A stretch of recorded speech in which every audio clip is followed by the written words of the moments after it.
One night in 2020, a woman named Beth Van Oss paced back and forth in a small room in the house she shared with her boyfriend, Mike, in rural Colorado. She dialed Mike's phone number again and put her phone to her ear, but just like the last time she'd called, he didn't pick up. And so now, Beth was afraid. Mike had left that morning, headed for the woods, promising her that when he came back, they would finally have everything they had ever dreamed of. He had also taken something with him, something he had become obsessed with, something that Beth had begged him to forget about and throw away, but he had refused. And now, he was simply gone. Beth dialed the phone again, but this time, she called the police. But before we get into that story, if you're a fan of the strange, dark, and mysterious delivered in story format, then you've come to the right podcast, because that's all we do, and we upload twice a week, once on Monday and once on Thursday. As well as this very special episode of a new format I'm calling You Can't, which we upload periodically. If you're a fan of my YouTube channel, you know that we have a very popular series called Places You Can't Go and People Who Went There Anyways. And so we decided to tell some stories that are similar to those here on this podcast, something that's a new concept. Now, keep in mind, this is in addition to the regular upload schedule. This is like a special extra upload, and we are going to do this periodically, just to give you more MrBallen stories that we know you all love. So if that's of interest to you, on the next day, the Follow Button barbecues their famous steak that they and their family adore. Be sure to, beforehand, secretly steal all their steak knives and replace them with plastic cutlery. Okay, let's get into today's story.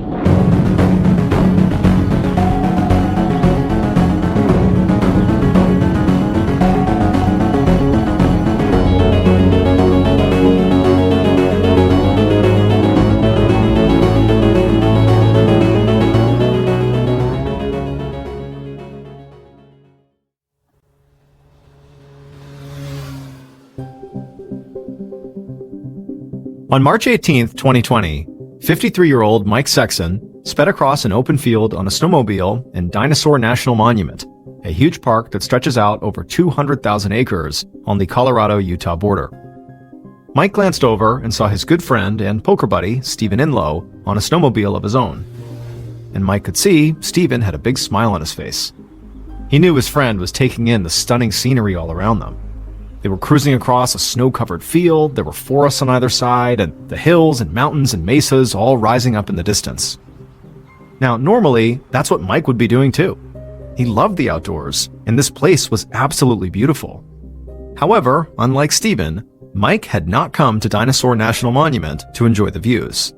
He'd come here to fulfill a quest he'd been on for years.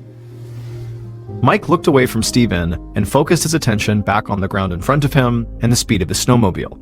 He didn't want to make any mistakes, because the last time Mike had come out here, just a few weeks earlier, he'd gotten stuck in the snow, and the Park Service had come to rescue him. At the time, the officers had warned him not to come to this spot again. There was no cell service, and it was very easy to get lost. However, Mike clearly had no intention of heeding that warning. After all, he knew something that the Park Service did not. He knew that hidden in the wilds of Dinosaur National Monument, there was a treasure that would change his life, and more importantly, the life of the woman he loved, forever.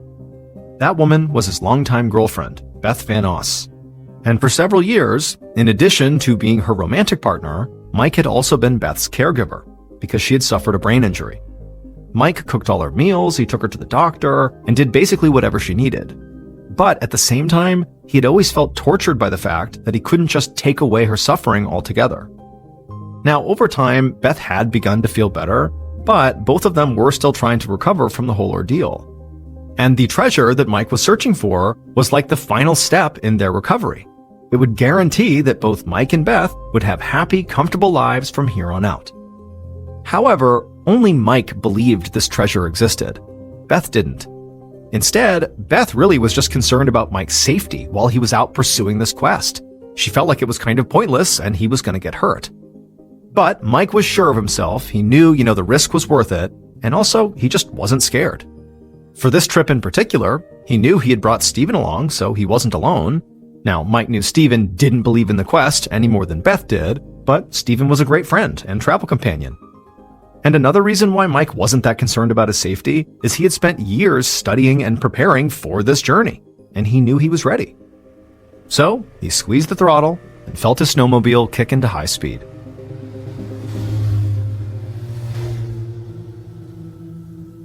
About 20 minutes later, Mike and Steven steered their snowmobiles around a curve. And up ahead, Mike saw some of the geographical landmarks he'd been waiting for. A snowy field, a dry rocky path, and a hill rising up against the sky. So he slowed his snowmobile down and brought it to a stop, and Steven did the same thing. Then Mike took his backpack off, opened it up, and took out a book. This book, in Mike's mind, was the key to the success of his quest. But Mike knew, not everyone close to him felt the same way about this book, or about Mike's obsession with this book. Beth and others worried that this book could actually lead Mike and whoever he brought with him into danger. But Mike had no intention of giving up when he was this close. So Mike opened up the book, and like he had so many times before, he read a few lines from the front. They went like this: "Begin it where warm waters halt, and take it in the canyon down. Not far, but too far to walk. Put in below the home of Brown." Beth would always say it sounded like the stuff was written by a madman. Mike didn't disagree that the writing was strange at times, but at the same time, he really felt like the writing contained the information he was desperately seeking. While keeping the book open, Mike also pulled out a map he'd brought, and he began to look from the map to the hill out in front of him, and then back to this poem in the book. And as he did this a few times, he felt this rush of happiness, because he was sure that everything he'd been working towards was about to come to fruition. He looked over and told Steven they were definitely on the right path. But since the snow-covered field they'd ridden across gave way to a dry rocky trail ahead, they would have to walk the rest of the way. Steven nodded agreeably, and then both men climbed off their snowmobiles. Mike took out a couple of candy bars and a jug of water from his backpack, and he tossed one of the bars to Steven, and the two friends just stood there and ate and passed the jug of water back and forth. When they were done, Mike put the jug, the map, and his book back in his backpack. Then he and Steven left their snowmobiles parked where they were and headed on foot down the rocky path. So both Mike and Steven spent a lot of time outdoors, and so this felt like a pretty easy hike. The altitude wasn't too high, and it wasn't too cold. It was in the upper 30s, but not frigid. It was basically a perfect early spring day in Colorado for a hike. Soon, the friends headed up an incline towards a ridge at the top of the path, and as they did, Mike felt a rush. The ridge had a spectacular view, and he knew that from the top of it, he should be able to finally see their destination. And so he told Steven to hold on a second, and then he pulled off his backpack and pulled out his book again and flipped it open. Mike read a few more lines that sounded like this: "If you've been wise and found the blaze, look quickly down, your quest to cease." Mike picked up his pace, eager to look down. However, when he got to the top of the ridge, the rush he'd been feeling disappeared. So he fumbled for his map and opened it up, and as he stared at it, he began to frown. Steven asked him if everything was okay, and Mike tried to figure out how to answer. According to the route they were on, which Mike had planned using the book, there was a specific hill that was supposed to be much closer at this point in the hike. But now, standing on the top of this ridge and looking out, the spot they were headed to looked like it was miles away. But Mike took a steadying breath, calmed himself down, and told Steven that everything was fine. Then he put the map away and continued to survey the land out in front of them. From the ridge, their path dipped down and then slowly climbed back up to a higher elevation until it reached another ridge. And so Mike told Steven that once they got through this next part of the hike and got to that other ridge, then they would be within striking distance of that hill. Mike could see that Steven didn't look too worried. So Mike just handed him another candy bar, took a swig from the water bottle, and then led the way down this new part of the path.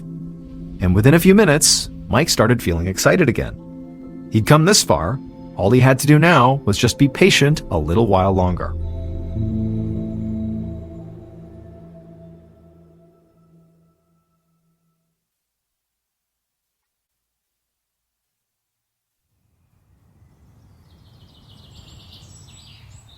By the time the friends hit the next ridge, the sun had begun to set. Mike didn't know how much time had passed, but now, surveying out from this ridgeline, he was starting to feel worried. Because this hill they were heading towards still did not look any closer.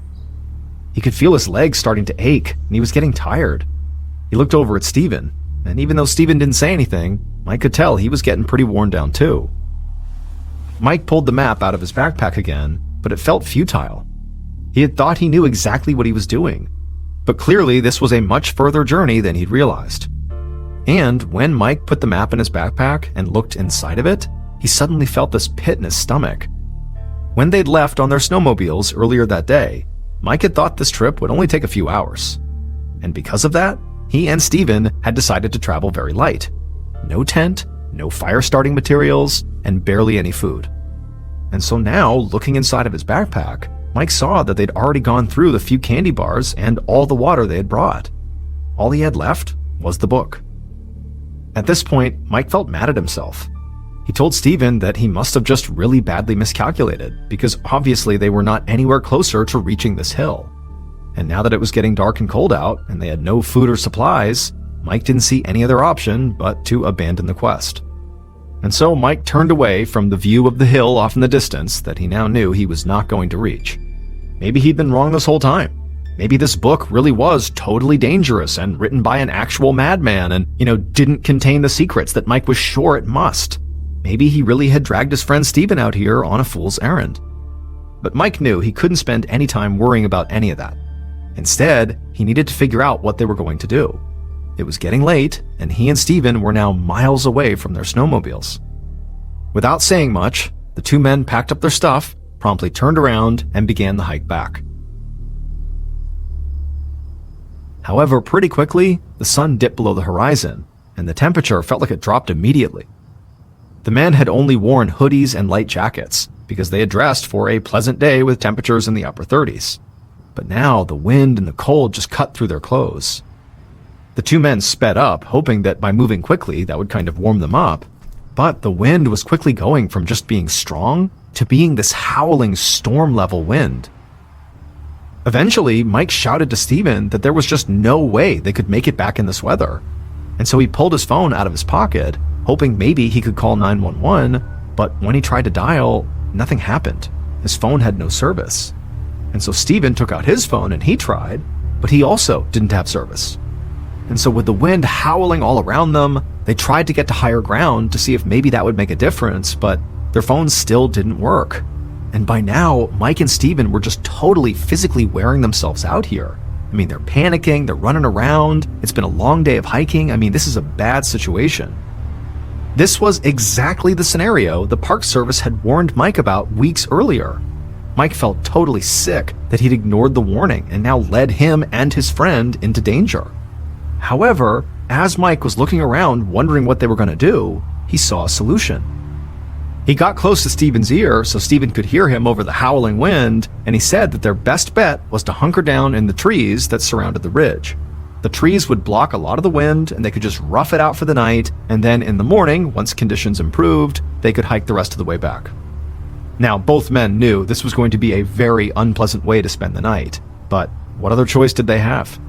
So, starting to feel really scared, the shivering, aching, and exhausted men walked down into the trees.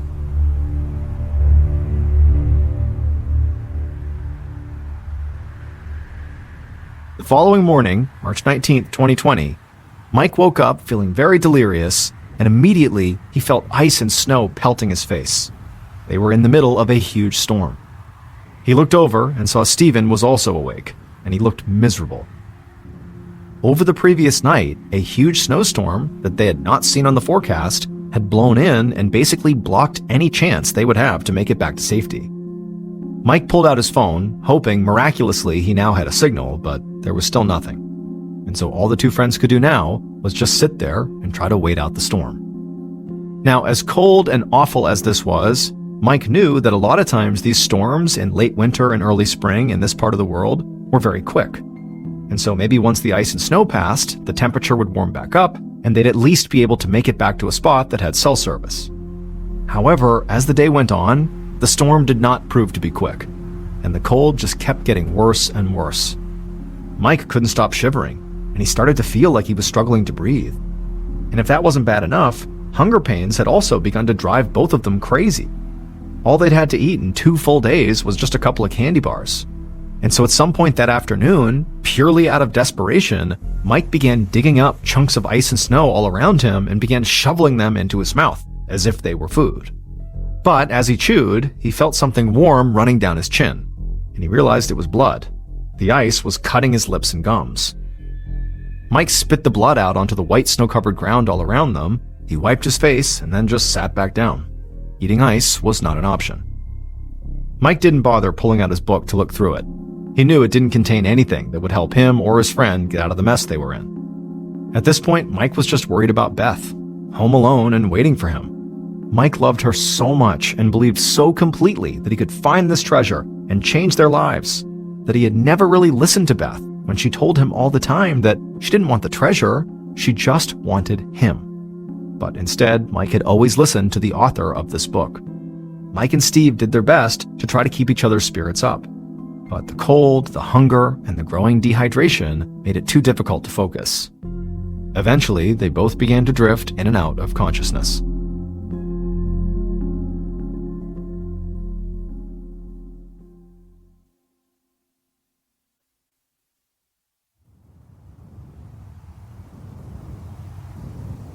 Two days after heading out on their snowmobiles, so on March 20th, Mike and Steven were still hunkered down by the trees, trying to shield themselves from the elements. By this point, they'd lost all sense of time, and they both were delirious. However, all of a sudden, on this day, they heard something that gave them hope for the first time since the storm had started. It was the sound of a helicopter. The men forced themselves up to their feet, and they hustled through the snow into the small clearing, and they looked up at the sky and waved their arms over their heads, but there was no helicopter. And so they realized if there had been a helicopter, they must have missed it. It must have already flown by. However, this didn't discourage them. To them, the helicopter meant there must be a search and rescue team out looking for them. They just had to hold on for a bit longer and they'd be saved. And so for the rest of that day and into the night, Mike and Steven just sat there in that clearing, hoping the helicopter would come back. But it didn't. However, in the middle of that night, Mike suddenly woke up. But this time, not because of ice and snow pelting his face. Instead, he woke up because it suddenly felt warm. He looked around him and he realized the storm had finally ended. He and Steven had made it through. Mike started to laugh out loud out of pure joy because he knew that now everything was going to be okay. He had been right all along. He just had to be patient and trust the book. After all, the author of the book had acknowledged that this quest would be difficult. One section, which Mike could recite by heart, read, "So hear me all and listen good. Your effort will be worth the cold. If you are brave and in the wood, I give you title to the gold." Grinning, Mike stood up in the middle of the clearing and stared up at the sky. He knew any minute now, another helicopter would pass overhead. Around 1 p.m. the following day, March 21st, a helicopter pilot flew low across a large swath of land in Dinosaur National Monument. This pilot was a member of the search and rescue team that was out looking for Mike and Steven. Mike's girlfriend Beth had called the police when Mike didn't come home. The weather had made the search very difficult, especially from the air. But now that the snow had stopped and the wind had died down, this pilot felt confident that maybe he could actually see the missing hikers if he just flew around the area where they had gone missing. As the pilot flew along, he looked down at the ground below. Now there was a layer of mist that covered most of the area, but overall the visibility was still much better than it had been during the storm. And then suddenly the pilot thought he saw movement on the ground. He banked his helicopter and slowly descended to try to get a better view, and as he did, he looked down through the mist that was beginning to part, and as he saw what was down there, he quickly grabbed his radio. There, in the clearing right beneath him, was one of the hikers, waving up enthusiastically at the sky. The pilot called it in over his radio, and then before long he had landed as other members of the search and rescue team arrived at the same spot. They quickly provided first aid to the hiker, and they discovered that other than being cold and a bit dehydrated, he was okay. But when they asked him what he was doing way out here and where his hiking partner was, the man just kept on trying to tell them about some kind of book.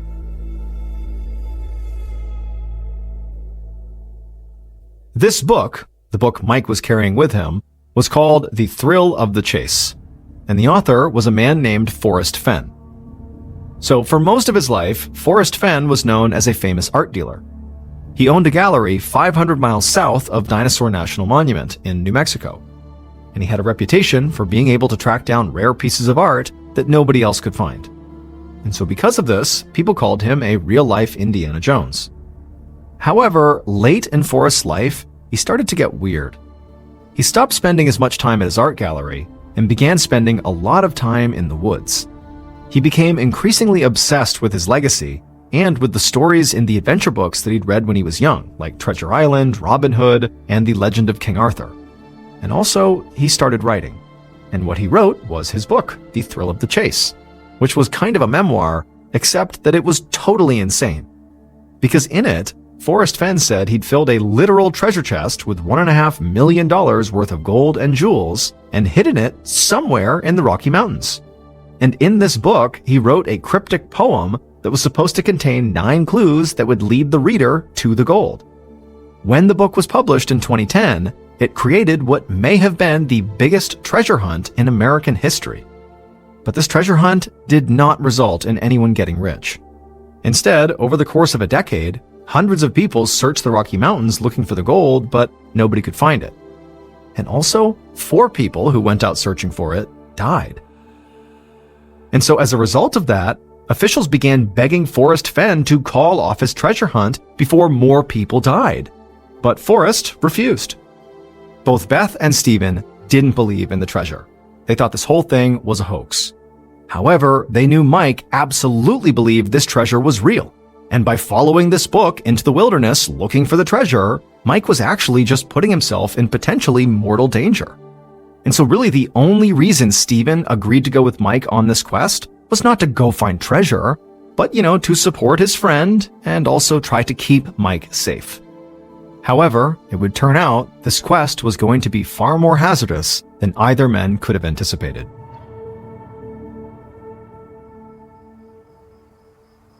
Early on the morning of March 21st, when Mike woke up and felt that warmth all over his body that signaled to him that he and Stephen had survived the storm, he stood up in that clearing where they had seen the helicopter, and for a moment he was happy and excited. He was going to get out of here. But very quickly, his happiness faded. Because it was not just warmth he was feeling. He was now feeling hot. It was so hot that Mike began to feel like his skin was on fire. He had no idea what was happening or why the temperature was rising so quickly, but there was no time to think. Mike ripped off his jacket and hoodie and threw them on the ground, but the burning only intensified. So he peeled off his shirt and tossed that aside too. But now he was so hot that he was sweating and becoming delirious. In a total panic, Mike just lay down on the ground so his skin was right up against the snow, hoping that would finally cool him off. And it did. Slowly, the burning subsided. And with great relief, Mike closed his eyes. When that helicopter pilot touched down in the clearing, he found Stephen, not Mike. It would turn out that heat that Mike had felt that morning that he thought meant they were through the storm and were about to be saved, it was caused by hypothermia, which can actually cause a paradoxical burning sensation and also hallucinations, and often causes people suffering from late-stage hypothermia to rip off their clothes just moments before they die. After locating Stephen, a faction of searchers went off looking for Mike, and they would find his frozen body among the trees, naked from the waist up. Stephen was ultimately airlifted out of the park and would not suffer from any lasting physical injuries. Mike would become the 5th and final victim of Forrest Fenn's book, because 3 months after Mike's death in June of 2020, a man named Jack Stoof actually found Forrest Fenn's treasure. It was hidden in the mountains of Wyoming, over 350 miles from where Mike had been searching. And it was literally gold worth $1.3 million. And so Mike had been right. The treasure was real. He just hadn't been looking in the right place.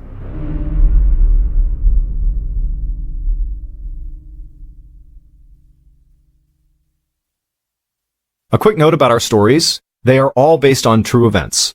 But we sometimes use pseudonyms to protect the people involved, and some details are fictionalized for dramatic purposes.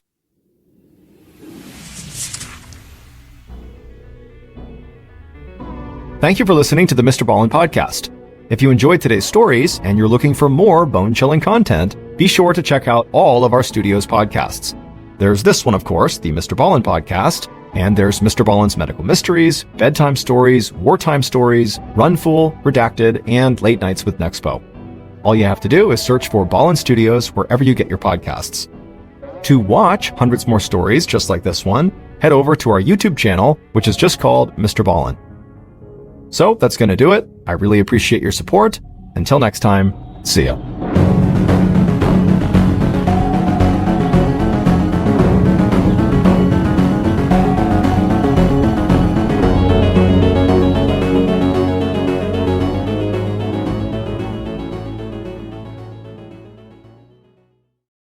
Today, I'm going to tell you two stories about two very different haunted places. Even though these stories take place decades apart and involve wildly different people, the message of both is the same. Crossing paths with ghosts can kill. But before we get into those, if you're a fan of the strange, dark, and mysterious delivered in story format, then you've come to the right podcast because that's all we do, and we upload twice a week, once on Monday and once on Thursday, as well as this special episode of You Can't. So, if that's of interest to you, please change all the hotkey commands on the follow button's computer so that no matter which command they enter, they all simply restart the computer. Okay, let's get into today's stories.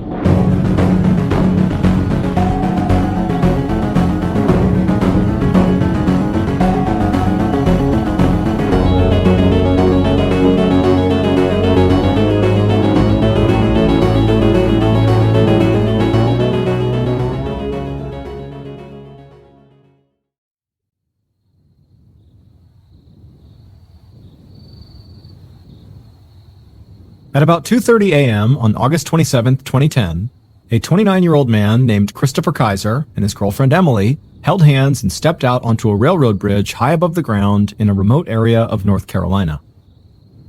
It was totally dark out except for the beams of their flashlights. Christopher and Emily were only 15 minutes away from the big event that they had come out here to witness, and they were nervous and excited. They checked the time, then started walking slowly across the bridge, pausing every few feet to listen for the sound of a train rumbling toward them. But all they could hear was whispering and giggling and the occasional shout coming from the 10 other people who had all hiked out here as well to wait alongside them, and who were now just standing in clusters all along the bridge. So usually, this railroad bridge, which was called the Boston Bridge, was not a place that people went to. First of all, it was technically trespassing to be there, but beyond that, the bridge was way out in the woods and required a rocky hike to get to.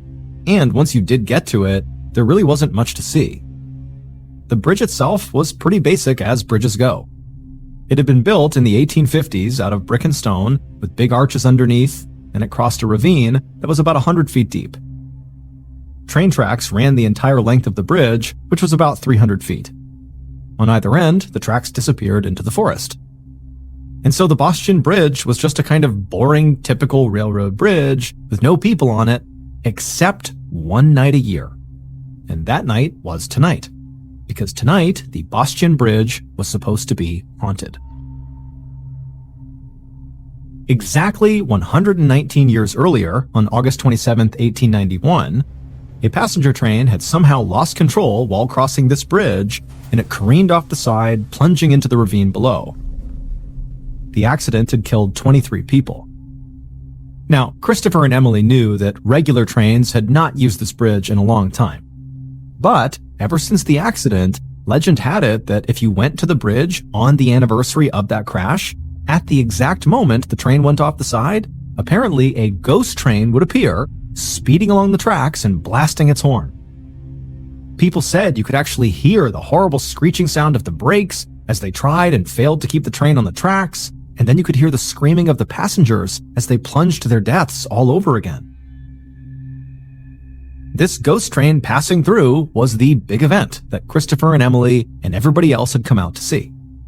Tonight, they were all ghost hunters. Just then, one of the people at the bridge checked the time and called out that there was only 1 minute left to go till the ghost train arrived. And with this, all the whispering and laughing and yelling stopped. Everyone on the bridge fell silent and waited. Out on the tracks, Christopher and Emily looked at each other and squeezed each other's hands. The couple was deeply in love and considered each other soulmates. And one of the best things about their relationship was the sense of adventure they both shared. and tonight was exactly the kind of adrenaline-pumping thing they both loved doing together.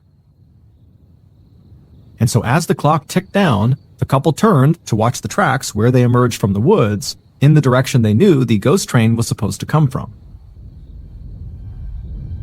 And as they did this, they actually began to feel the bridge tremble under their feet.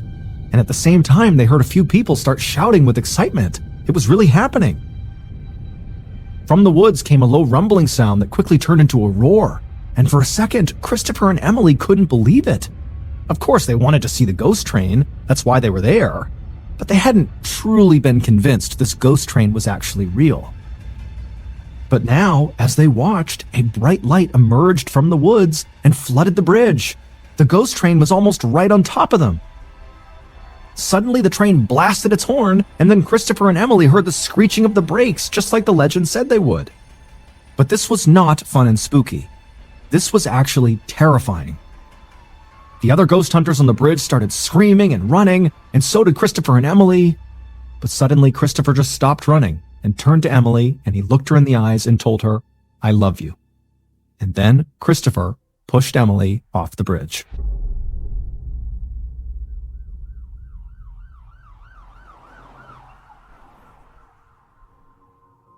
Not long afterwards, police and paramedics flooded the woods around Bastion Bridge and the ravine beneath it. A helicopter circled overhead, shining a bright light down to help them search. And it didn't take long before one of the policemen working his way down the slope that led to the ravine stopped cold and called out for help. He had found Emily. She was badly injured and barely able to move, but she was alive. The police officer looked up at the bridge over his head. He figured she must have fallen 30 feet or so. It was incredible that she had not died. As paramedics strapped Emily into a neck brace to get her safely on a stretcher, another police officer down in the bottom of the ravine shouted that he needed backup now. That officer had found Christopher.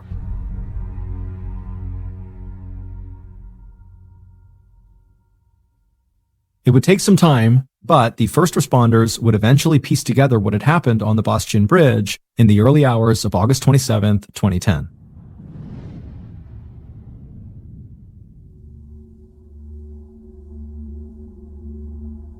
At around 2:45 a.m., members of the ghost hunting group waiting on the bridge had begun to cheer.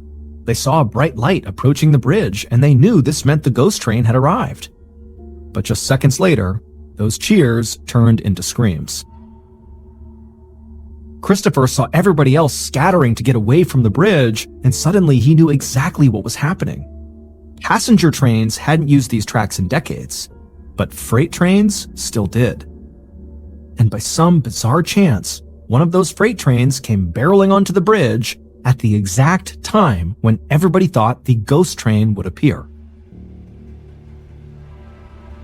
On that freight train, the conductor frantically blew the horn and tried to bring the train to a stop.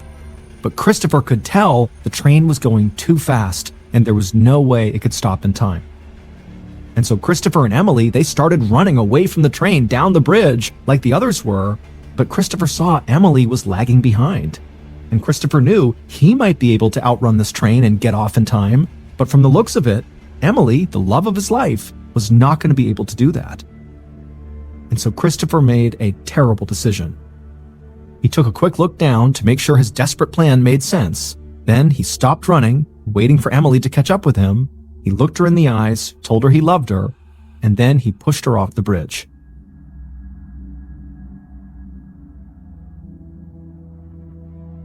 Christopher could see that where they were standing was only about 30 feet above the ravine, not 100. And so he figured by pushing her off the bridge, she had a better chance of surviving a 30-foot fall than of being hit by a speeding freight train. However, what Christopher must have understood was that by waiting for Emily and pushing her off to try to save her life, it would not leave him enough time to save his own life. And he was right. Almost instantly after he saved his girlfriend's life, the freight train struck him and threw him off the bridge. When the police officer found Christopher a short while later, he was already deceased. As for Emily, she was airlifted to a nearby hospital, and she eventually recovered from her injuries. And so Christopher is remembered as a hero.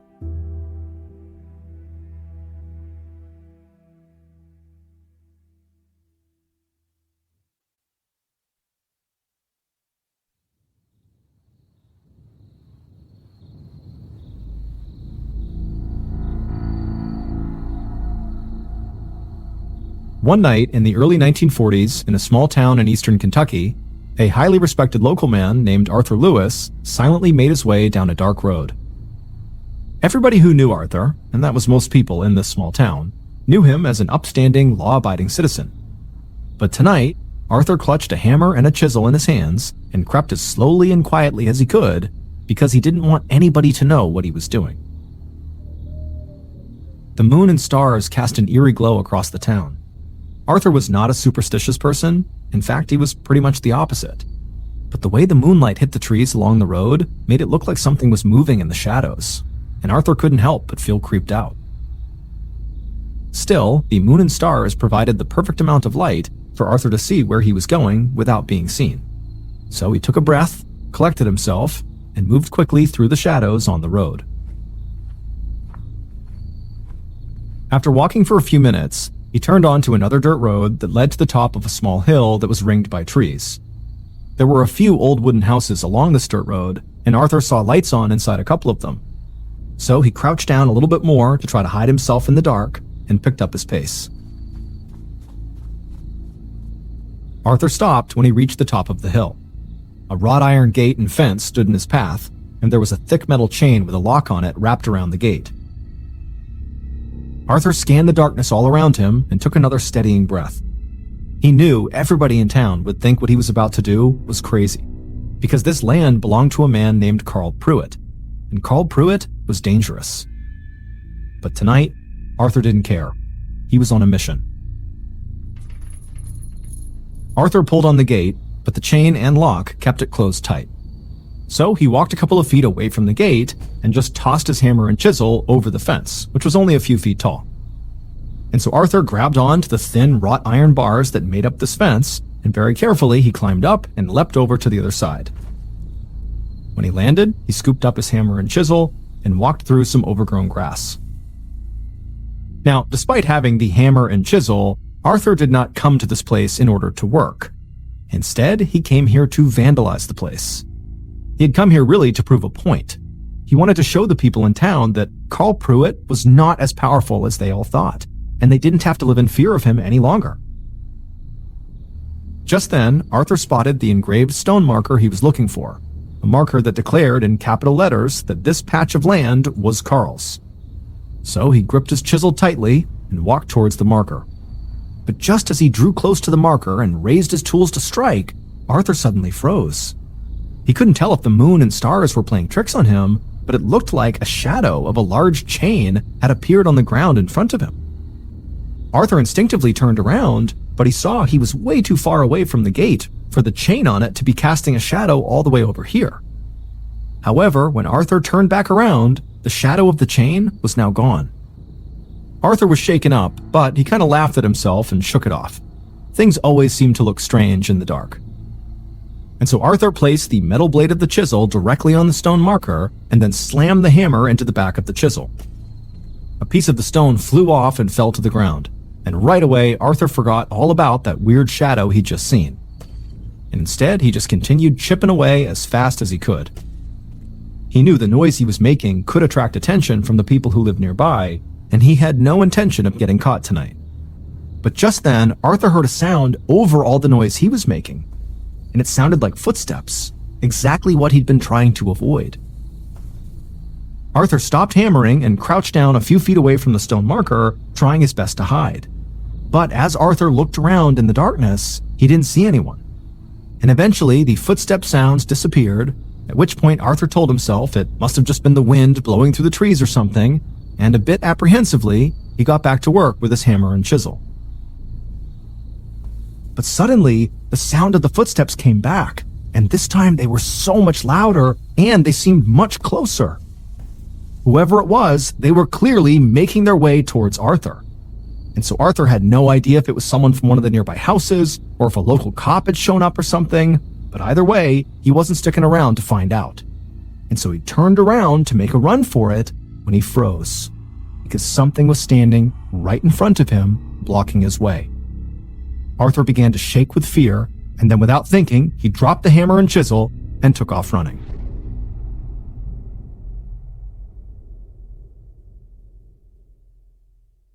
Minutes later, in a house located about halfway down the road from where Arthur was, a man was sitting in his front room when he heard a blood-curdling scream coming from the top of the nearby hill that belonged to Carl Pruitt. The man just froze for a second. The sound frightened him, but it also confused him, because people just did not go up to the top of that hill anymore. But in the eerie silence that followed that scream, this man sort of snapped out of his confusion and shouted for his wife to stay inside, and then he ran to the kitchen and found his flashlight. The man stepped outside, flashlight in hand, and ran to the dirt road that led up to the top of the hill. And as he did, he saw a beam from another flashlight a couple yards ahead of him. He quickly recognized that it was his neighbor, so he called out to him. The neighbor turned around and walked a few steps back down the road, and the two men quickly exchanged notes about the scream they had heard. And then, together, they rushed towards the top of the hill. Once they got there, they arrived in front of the wrought iron gate, and when they shined their flashlights through it onto the ground, they saw something lying just on the other side of the gate. They both just stared at the ground for a few seconds in silence, transfixed by how gruesome the scene was. Finally, one of the two men said he'd go get help, and then he turned and ran back down the hill and headed straight into town. A little later that night, the man who had gone to get help returned to the top of the hill to the gate, now with a police officer. The neighbor who'd been there before hadn't moved. All three men lifted their flashlights and shined them on the ground just beyond the gate. And together, they all stared at the dead body of Arthur Lewis. The metal chain that had been used to keep the gate locked had been removed and was wrapped around Arthur's neck, and Arthur's face had turned a sickly bluish gray. The three men looked up from the body, and they all just nodded to each other. In most circumstances, the discovery of a dead body like this would cause shock and alarm. But these three men felt nothing but resignation and sorrow. They weren't surprised, panicked, or afraid, because they already knew exactly what had happened. Everybody in town knew the kind of violence Carl Pruitt was capable of. This is why most people in town would never have set foot on the piece of land where Arthur had gone, and why they would definitely never have vandalized something that belonged to Carl. And this was because of the horrific chain of events that began back in 1938, a few years before Arthur made his fateful trip up the hill.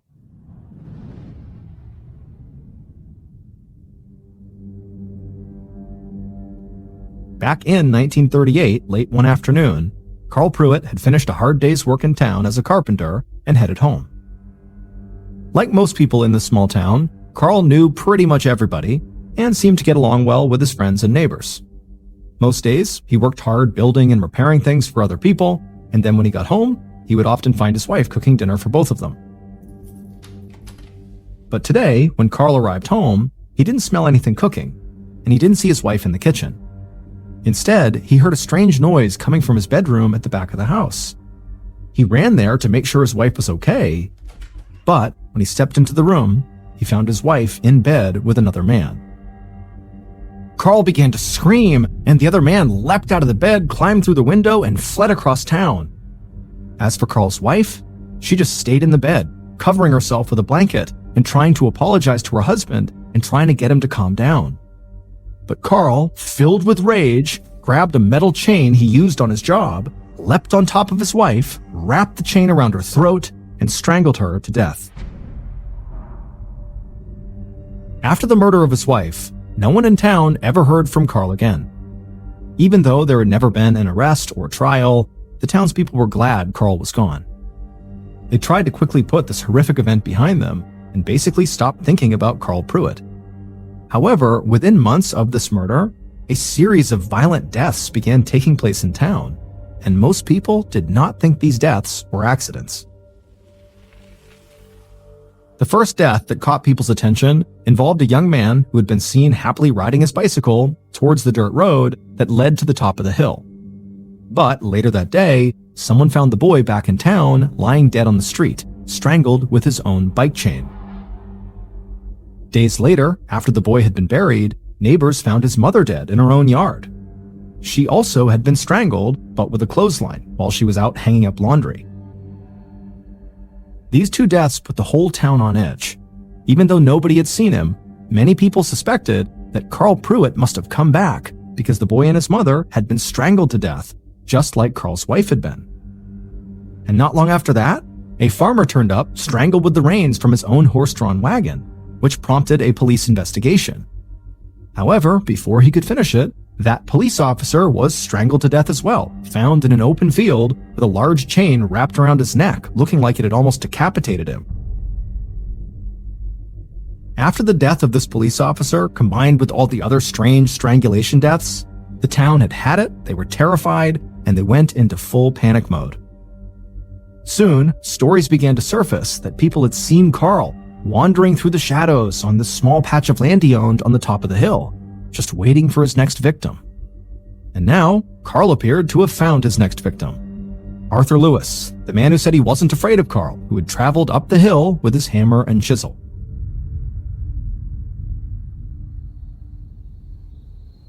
On top of the hill, the officer and the two men who'd found Arthur's body stood at the gate.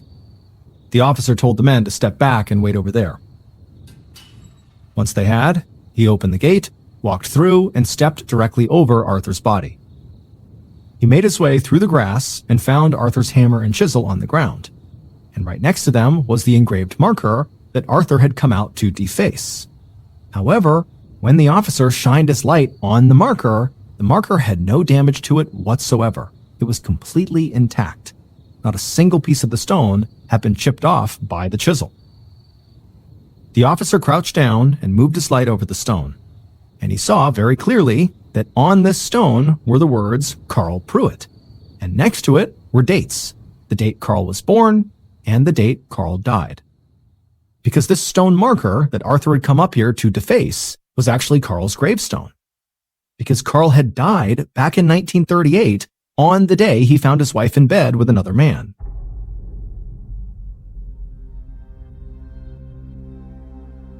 It would turn out Carl Pruitt not only killed his own wife, but also after seeing what he had done, seeing her dead body, he grabbed a pistol, put it to his head, and fired, taking his own life. Soon after the murder-suicide, Carl's wife was laid to rest in the cemetery near her church, but her family demanded that Carl be buried somewhere else.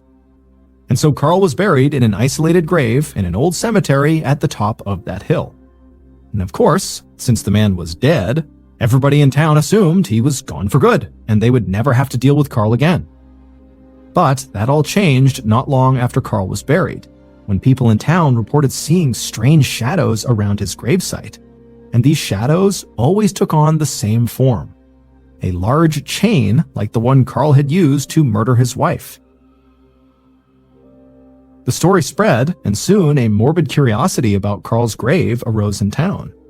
And that's around the same time that the other strangling deaths began, and when people started to claim that maybe Carl's ghost was responsible for them. But being strangled was not the only thing that connected all these victims. It would turn out, not long before their deaths, they had all tried to vandalize Carl Pruitt's grave. Some had done it on a dare, others did it out of anger. As for the police officer who eventually launched this investigation following all these strangling deaths, well, he didn't vandalize Carl Pruitt's grave, but he was so intrigued by the idea that Carl's ghost could be responsible that he went to the gravesite and began taking photographs. And it was not long after that that he died. As for Arthur, he did attempt to vandalize the grave, but he was not doing it out of anger or some vendetta against Carl or a dare.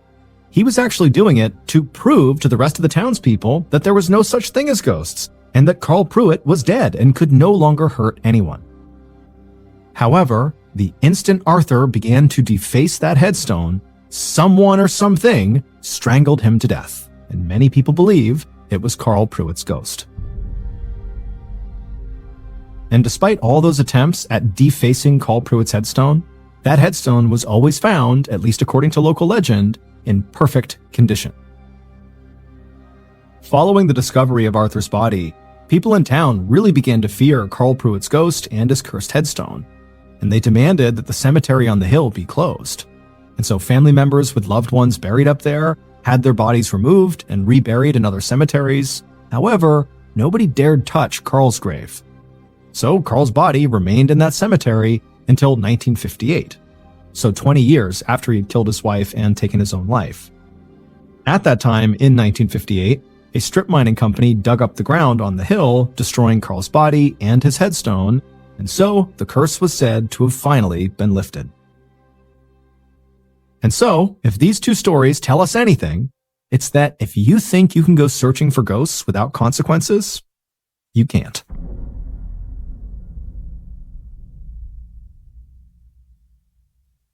A quick note about our stories. They are all based on true events, but we sometimes use pseudonyms to protect the people involved, and some details are fictionalized for dramatic purposes.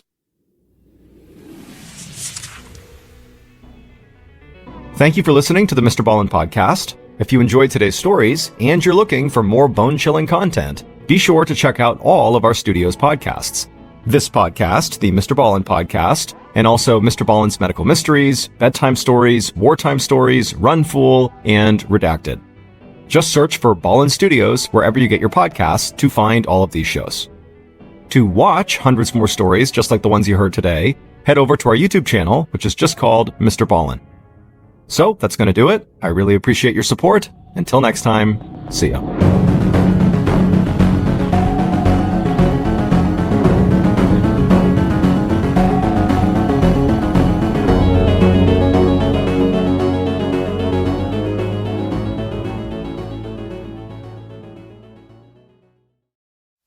Today's story is about a woman who goes missing from a psychiatric hospital in 1900. Now, at first, this story will seem like a pretty ordinary missing persons case. That is, until you reach the very end. Let's just say this story has one heck of a plot twist. But before we get into that story, if you're a fan of the strange, dark, and mysterious delivered in story format, then you've come to the right podcast because that's all we do and we upload twice a week, once on Monday and once on Thursday. As well as this very special episode of a new format I'm calling You Can't. If you're a fan of my YouTube channel, you know that I've told several stories that revolve around places you can't go and people who went there anyways. And I decided to tell some stories like that here on this podcast, but a little different. These are stories with some very unique twists, like today's. They aren't going to be the exact same type of stories you're used to hearing on YouTube, but trust me, you will remember these. And if it seems like people enjoy this particular format, we will continue to add them periodically on this podcast, just to give you even more of the MrBallen stories that you love. So, if that's of interest to you, on the next hot summer day, open a can of sardines and pour the juice into the follow button's air intake of their car. Okay, let's get into today's story.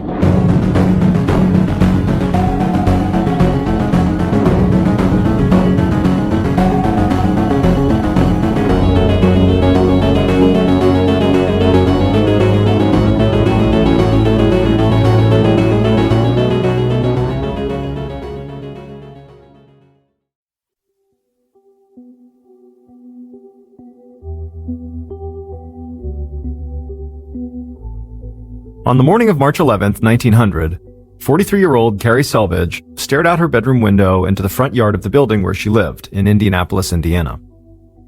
The sun shined bright on her face, but it was surprisingly cold for March, and there was a chill in Carrie's room. She wore a heavy flannel blue dress and slippers, but she still shivered as she stood by the window. Carrie heard footsteps behind her.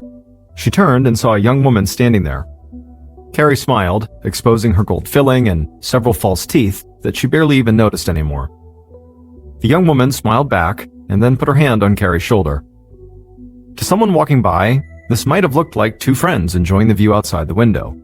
But that's not what was happening here. Because the building where Carrie lived was not her home. It was the Union State Hospital, a turn-of-the-century sanitarium, which today would be called a psychiatric hospital. Carrie was a patient, and the young woman standing with Carrie was a nurse, whose job was to keep an eye on Carrie basically all the time. And Carrie hated it here. Up until a year ago, Carrie had been a school teacher, saving money and building a life for herself. But over time, Carrie had become overwhelmed and sad, and she couldn't even explain why. She felt tired, but she struggled to sleep, and there were days when she just felt sort of frozen, like she couldn't leave the house. Doctors couldn't find anything physically wrong with Carrie other than some problems with her vision and her teeth. So, the doctors did something that was unfortunately pretty common at this time for women. They diagnosed Carrie with hysteria and told her family to put her in an institution. That was how Carrie had lost her teaching job and her freedom and ended up living here at Union State. Now, in Carrie's room, the nurse told her that she had to go check on another patient. She told Carrie not to go anywhere until she got back. Carrie nodded and watched the nurse walk out of the room and close the door behind her. Once Carrie was alone again, she turned back to the window and looked outside. Her eyesight was terrible, so the view was not clear, but she could still make out people down below on the sidewalk walking past her. They looked like little blurs, but she watched each one for as long as she could. She felt jealous of these people, out walking by themselves. Carrie desperately wanted to go somewhere on her own, where nurses and doctors weren't hovering over her every few minutes and telling her what she could and couldn't do. She pressed her face up against the window, picturing the city she had once known so well. The streetcar rolling down its tracks, people rushing off to work, her students yelling and laughing in the schoolyard. And as she was having these thoughts, something else suddenly popped into her mind. She believed there was one particular place where, if she could just get there, she could once again experience the freedom she longed for. Just then, Carrie turned away from the window and walked over to her door. She opened the door halfway and leaned her head out, making sure nobody was in the hallway. Once she was sure the coast was clear, Carrie took a breath, lowered her head, and walked out of her room.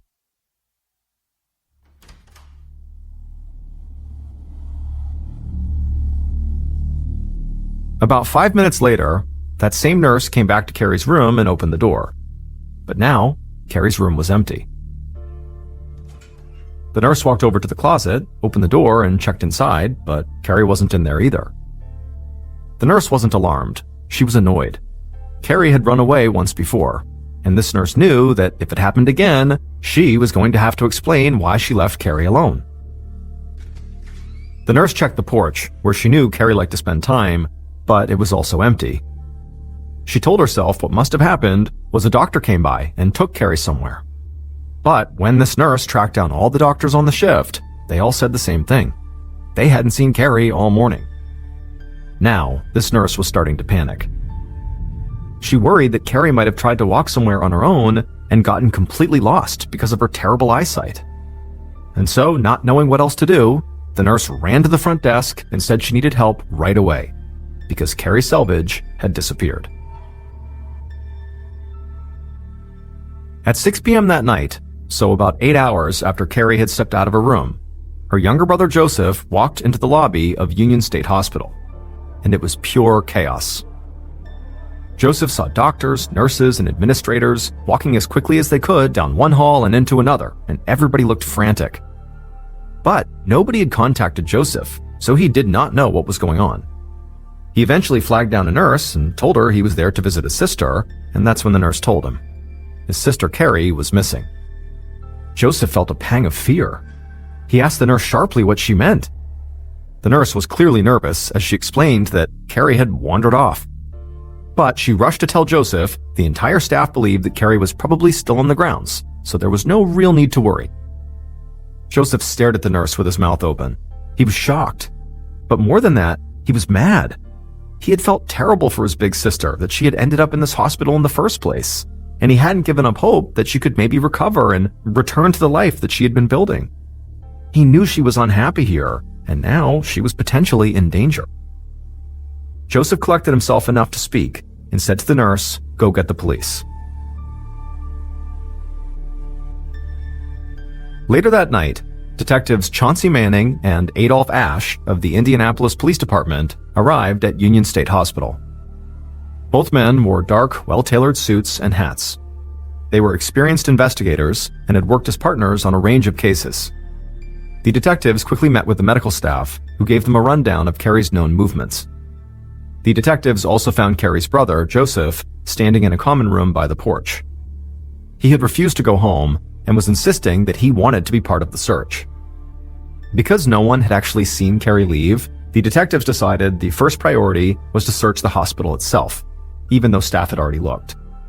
So, with Joseph and several other hospital employees following them, Detectives Manning and Ash checked every patient's room one by one, including the closets. Then, after they did not find Carrie, They walked through the common areas and offices, bending down to search behind every piece of furniture. And when that didn't work, lastly they searched the stairways and took oil lamps up to the attic. But again, there was no sign of Carrie. Finally, Detective Manning told Joseph that they couldn't do much more tonight, but he promised that they would resume and expand their search for his sister first thing in the morning. What they didn't tell Joseph was that if Carrie had truly wandered off the hospital grounds and out into the city, then she was in very serious danger.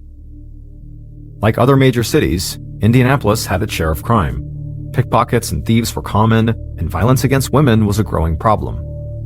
Carrie would be an easy target. But beyond that, at this particular moment, the city was also dealing with a truly bizarre rash of crimes. A gang of grave robbers were digging up bodies and then selling them on the black market to hospitals and universities that used the bodies for medical research. And in some cases, if a fresh body was required, these gangs would take things into their own hands and actually commit murder in order to provide that body.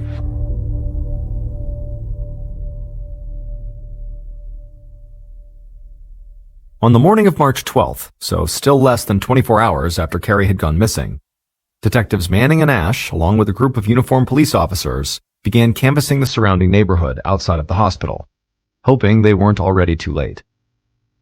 And pretty quickly, they began finding witnesses. A young boy who'd been outside at the time when Carrie had disappeared said he did see a woman in a blue dress, just like the one Carrie was wearing, running down the street right across from the hospital. And a woman who lived nearby said she'd also seen the woman wandering down the street a couple blocks away. Now, this information didn't make it any clearer where Carrie was right now, but it at least gave the detectives some hope that they were finally on her trail. So the detectives wanted to get Carrie's image in front of as many people as possible. But back in 1900, reproducing photographs was not nearly as fast or easy a process as it is today. However, photography had recently become more affordable for people, and newspapers regularly ran photos along with their articles. So, the detectives met with Carrie's brother, Joseph, and got photos of Carrie that they could reproduce as cards to show people around the city.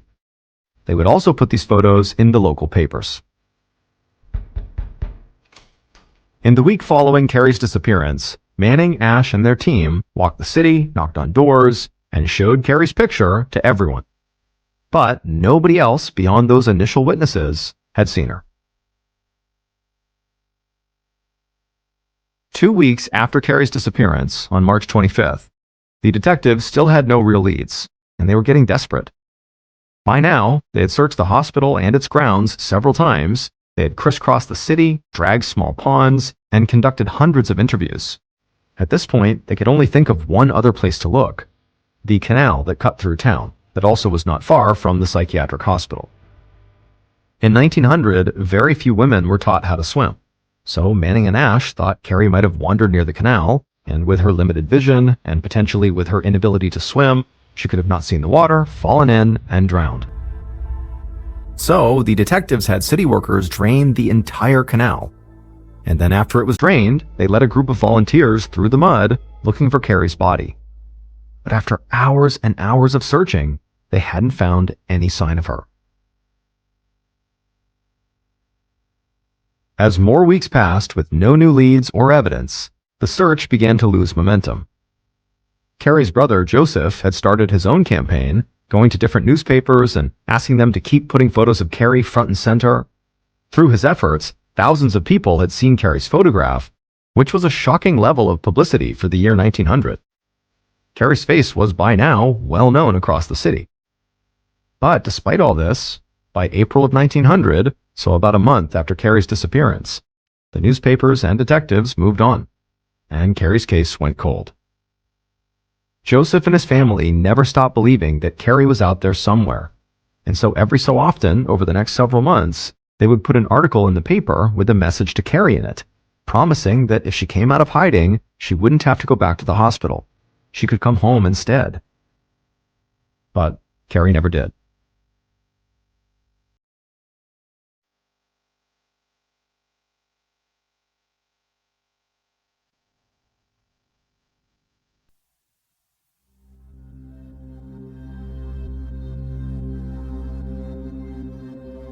Fast forward 2 years to a day in September of 1902 inside of an operating theater at a hospital right near the one Carrie had disappeared from. A medical student wove through the crowd to a front row seat in the theater, which gave him a clear view of the operating room right below. The student felt his heart speed up, because in the center of the operating room, he saw a table covered with a bright white sheet, and he knew that underneath that sheet, there was a dead body. He and his fellow medical students had come to the operating theater today to watch a skilled surgeon dissect a real human corpse. This demonstration was, at the time, one of the only ways that doctors in training could gain a better understanding of human anatomy.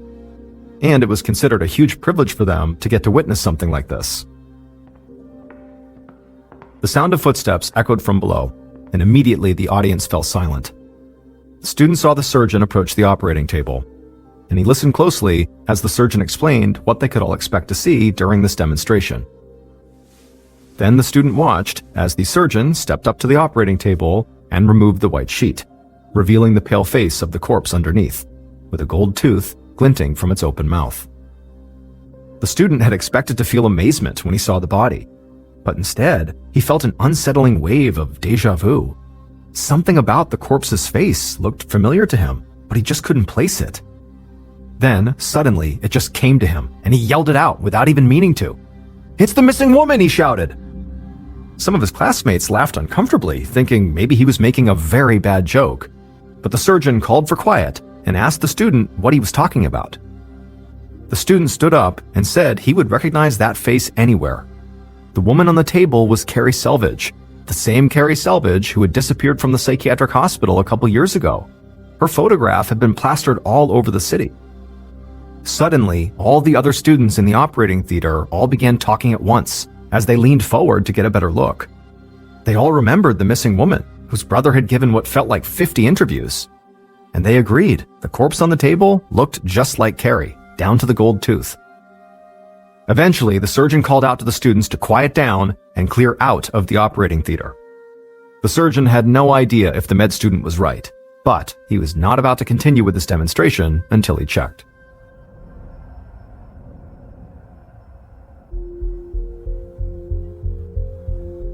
A few hours later, Detectives Manning and Ash stood in the operating theater with the surgeon, Carrie's brother Joseph, and Carrie's dentist.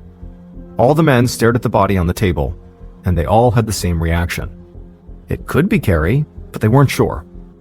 The medical school had not kept great records on when it actually acquired these bodies. This particular one was slightly decomposed and had been frozen for a long time. The dentist eventually spoke up and said the gold filling was the same kind he'd used for Carrie, and it was in the exact same spot in her mouth. At this, Detectives Manning and Ash walked away from the table and huddled together in a corner to whisper to each other, occasionally taking a look back to make sure nobody, especially not Joseph, was listening. They did this because what they were discussing was incredibly upsetting. Manning and Ash knew that medical schools and hospitals had a hard time acquiring dead bodies for research through legal means, so these institutions often turned to the black market and grave robbers for their supply. In fact, during the initial investigation, they had worried that Carrie might have been the victim of grave robbers, who were known to occasionally commit murder in order to increase their supply of dead bodies. Now, the detectives knew they were going to have to step into this dark, bizarre world of grave robbers to get answers. And there was one man in particular they were going to have to talk to. His name was Rufus Cantrell, but the media and the police called him the King of Ghouls. Rufus Cantrell was actually already in jail, so it was easy for Manning and Ash to find him. In just a few hours after they had stood over the corpse in the operating theater, they walked into an office in the jail and sat down at a table across from the man they thought could break their case open for them. Now, Rufus had a reputation for being violent and sort of unhinged, so the detectives were surprised that he was in a very relaxed, almost jovial mood when they met him. He told Manning and Ash that he would help them in any way he could. Manning was suspicious of this level of cooperation, but he still told Rufus all about the dead woman in the operating theater, doing his best to describe the woman's appearance and her teeth. Rufus nodded along as Manning spoke, and then when Manning was done, Rufus said he knew exactly who the detective was talking about. That was the woman who'd gone missing from the psychiatric hospital over 2 years ago. Manning looked at Rufus skeptically and asked how he could be so sure, and then he watched as a wide, unsettling smile spread across the King of Ghouls' face. Rufus said he was sure because members of the grave robbing gang he was a part of had murdered her. At this, Manning and Ash just stood there, staring in shock at the grave robber in front of them. The detectives had come here expecting a very confrontational interview, not an immediate and creepily cheerful confession. They actually didn't even know what to say. So, after a moment of silence, Rufus just kept on talking. He said he personally had not had anything to do with the murder. All he knew was that his band of grave robbers had spotted a woman in a blue dress wandering along a country road and decided she was an easy target. And they had been right. They had attacked her and then dragged her to a house they worked out of in the city, and once they got there, they clubbed her to death, and then put out the word in their network that they had a fresh body for sale. Rufus said that was when he had found out about this, around the time they were actually trying to sell the body. He said that all he had done was actually help arrange the sale of Carrie Selvage's body to the hospital. And then after her body had been sold, it would sit frozen for 2 full years until finally, today, it had been scheduled for dissection. Detectives Manning and Ash left the jail feeling a bit blindsided. They knew there were countless reasons not to trust Rufus. He was already in jail, for one thing, and probably thought that talking to detectives, especially about a case they were really interested in, might get him out. And then there was the fact that this guy, Rufus, had literally sold dead bodies on the black market, and he was possibly a total psychopath. But the murder scenario Rufus had outlined was something the detectives themselves had considered. And in the weeks following that interview, the detectives actually had Rufus lead them, along with Carrie's brother Joseph, to the house where Rufus claimed the murder took place. And there they would find a club, as well as pieces of women's clothing. So, although Manning and Ash still remained skeptical of Rufus's story, the King of Ghouls had given them just enough evidence to finally close the case. Carrie Selvage was officially declared dead. But there was just one problem, and that was that Carrie's brother, Joseph, absolutely refused to believe it. Now, Joseph didn't have a good alternate theory about what happened to his sister, but the grave robber story made no sense to him. Carrie had bad eyesight and she was generally nervous and unhappy, but she wasn't stupid. She'd grown up in the city and knew not to wander alone at night down country roads. Plus, he knew Rufus had gotten a lighter sentence in return for his story and cooperation, so how true could it really be? And also, part of Joseph just wanted to believe that his sister had escaped the hospital and found the freedom she so desperately wanted and was now off living happily and choosing not to let anyone find her. And Joseph would hold on to this belief for a long time, until...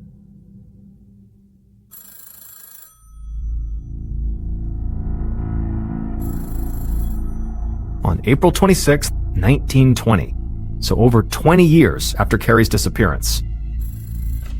On that day, Joseph got an urgent and confusing telephone call from the police at his home. An officer said he'd heard from a construction company that was working on a building in town. It was an orphanage that they were converting to an automobile repair shop, and this construction crew had found something that Joseph just needed to see. Joseph ended the call and headed straight to the building, having no idea what he was about to find. Once outside the orphanage, Joseph walked past several construction workers and then stepped inside the building. Right away, he heard somebody call his name, and he looked over to see a man with thinning white hair walking towards him.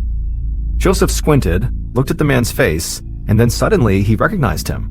It was Detective Manning. Now, Joseph felt a jolt of adrenaline. Whatever this was, it had to be about his sister. Joseph asked Manning if Detective Ash was here too, but Manning just shook his head and said no, Ash had passed away a few years earlier. Before the two men could really talk, they were joined by a member of the construction crew, who handed them each a flashlight and gestured for them to follow him. As Joseph walked through the building, he could see that the construction crew had already made a lot of progress, but it still looked like parts of the building hadn't changed in decades. And it was one of these old, untouched areas of the building where this crew member led Joseph and Manning. And when they got there, the crew member pointed to an old stairwell set against a wall, signaling for Joseph to climb up the stairs. Joseph hesitated, but only for a second, Then he took a deep breath and slowly walked up the steps. When he reached the top, he found himself standing in a dark, narrow hallway with a low ceiling that made him feel totally claustrophobic. Joseph bent down, but it still felt like the ceiling was pressing in on him. And as he walked down this hallway, shining his flashlight from side to side, it almost looked like the walls were closing in. Joseph felt his chest tightening. This place was cramped and pitch black, and even though he knew it was ridiculous, he had this feeling like he could get stuck here. But finally, his light caught something at the end of the hallway. It was a small door built into the wall ahead of him, and it looked just big enough for him to fit through. Joseph reached the end of the hall and caught his breath. Then he opened the door and squeezed through. He stumbled forward and found himself inside of a cold, damp room that was only about 4 feet by 6 feet. But unlike the hallway, it wasn't dark and stuffy. Instead, sunlight flooded this room through 2 windows. It was bright and the air was fresh. Joseph flipped off his flashlight and began turning in a slow circle, surveying the room. And halfway through the circle, he froze. At this moment, Joseph knew he had been right for decades. That grave robber, the king of ghouls, Rufus Cantrell, had lied. The body on that table in the operating theater had not been his sister's. Because leaning against the wall inside of the small room, Joseph saw the skeletal remains of a woman, with tattered pieces of a blue flannel dress clinging to her bones and 2 old slippers lying at her feet. Joseph turned away from the skeleton towards the window. Through it, he could see almost the entire city, and Joseph started crying. Because now he understood that as much as he'd wanted to believe it, his sister Carrie had never escaped and found her freedom. Because it would turn out that the orphanage that Joseph had come to, where he climbed the old stairwell and found his sister's body, had once been the Union State Hospital, the psychiatric institution where Carrie had been committed. The hospital had shut down not long after Carrie disappeared, and the building had been used for several different things in the years that followed. And now, the construction crew that was converting it into an automobile repair shop had discovered this old staircase by accident. And that staircase led to a tiny hidden room that was located up above the attic, and that had windows to the outside. Joseph and the detectives had searched the hospital attic on the day Carrie went missing, but they hadn't noticed the staircase. So they didn't know that Carrie had actually been right there, just above them, the whole time. The official report on Carrie's death would later conclude that her terrible eyesight had led her to become lost and wind up in this room and not know how to get out again, and then she froze to death. But, as always, Joseph did not accept the official statement. In fact, he would spend years coming up with theories of his own. But there was one theory that couldn't be ignored, and that was that maybe Carrie didn't get confused and stuck inside the room because she couldn't see. Maybe, when she crawled into that secret room, she had known exactly what she was doing. Because Carrie had almost certainly been alive throughout the entire search of the hospital. Staff, police, and her own brother had been just feet away. But she never once called out or made any noise. So maybe Carrie had just decided to sit there quietly, looking out the window and across the city where she'd once been free. And when night fell and she felt that bitter cold coming on, she chose to stay in that room. The only place she knew where she could be on her own and where nobody would tell her what she could and couldn't do.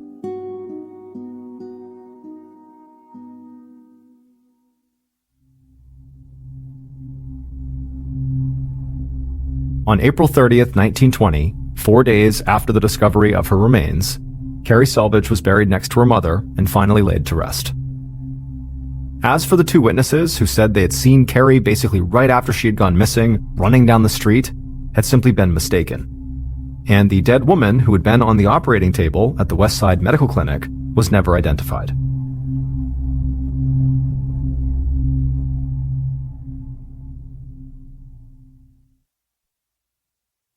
A quick note about our stories. They are all based on true events, but we sometimes use pseudonyms to protect the people involved, and some details are fictionalized for dramatic purposes.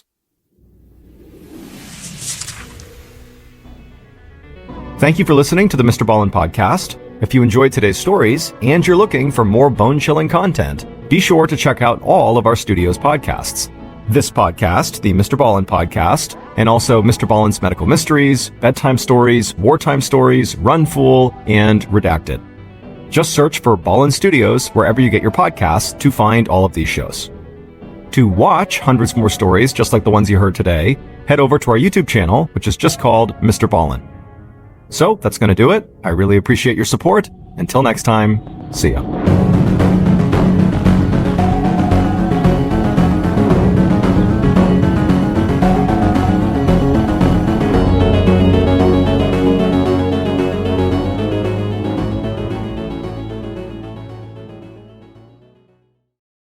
Today, I'm going to tell two stories that prove no matter what we think science can tell us about the natural world, the wilderness still holds secrets we cannot understand. Today's episode is a very special extra episode. It's part of a new series I'm calling You Can't. If you're a fan of my YouTube channel, you know that I tell stories about places you can't go and people who went anyways. People have really enjoyed those stories, and so we decided to tell some more of them here on the podcast under the title You Can't. But before we get into those stories, if you're a fan of the strange, dark, and mysterious delivered in story format, then you've come to the right podcast because that's all we do, and we upload twice a week, once on Monday and once on Thursday. And then also, whenever we have a You Can't episode, we release those as they come up. So, if that's of interest to you, please offer to make the follow button a delicious tuna fish sandwich, but then use a can of cat food instead. Okay, let's get into today's stories.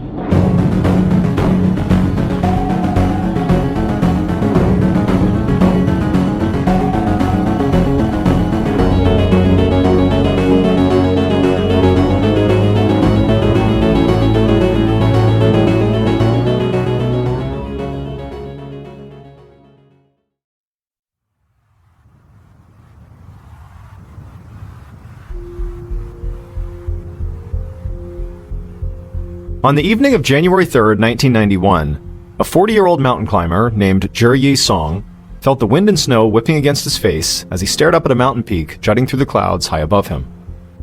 Zhi was standing more than two-thirds of the way up a mountain called Kawagabawa, which is the highest mountain in the Meilan Snow Mountain Range in southwest China. Kawagabawa stands at an elevation of about 22,000 feet, which is more than 4 miles, and nobody in recorded history had ever reached its peak. In fact, the Tibetan villagers who lived at the base of this mountain believed that nobody ever would, and some of those villagers regularly tried to prevent would-be climbers from even trying. But Zhi and the 17-member team of climbers he was helping to lead were determined to prove the villagers wrong, and to make history. They had started climbing this mountain a month earlier, and they were now closer to the peak of Kawagabawa than anyone had ever gotten. Zhi turned his gaze away from the peak and looked around the temporary camp where he and his team were planning to spend the night. He could see several climbers struggling to reinforce their tents against the snow and the wind. He and his team had chosen to climb at this time of year because it was known as the dry season, when major storms were actually rare. So Zhi couldn't understand why the snow just kept coming down. He grabbed his radio off his belt and called down to base camp, which was a camp at the foot of the mountain where other members of the team provided weather information and support to the climbers.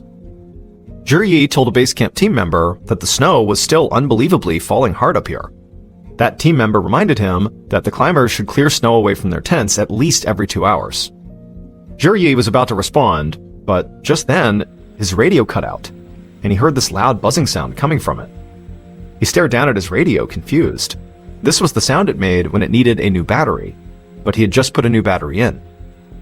Zhi fumbled with the radio, trying to fix it, but all he could hear was this buzzing sound, and then also, periodically, he'd hear the voice of the base camp team member cutting in and out.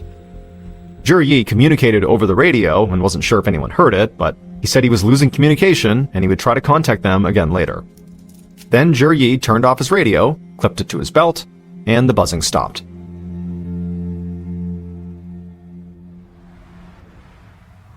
As the sun finished setting, the wind picked up even more. Zhi craned his neck upwards again, and he saw that the peak of Kawagabawa had now disappeared in the snow and the darkness. Zhi had done lots of difficult climbs in the past, and he was sort of used to running into problems right when he thought he was about to achieve his goals. That was just how mountains worked. All the planning in the world could not prepare climbers for everything.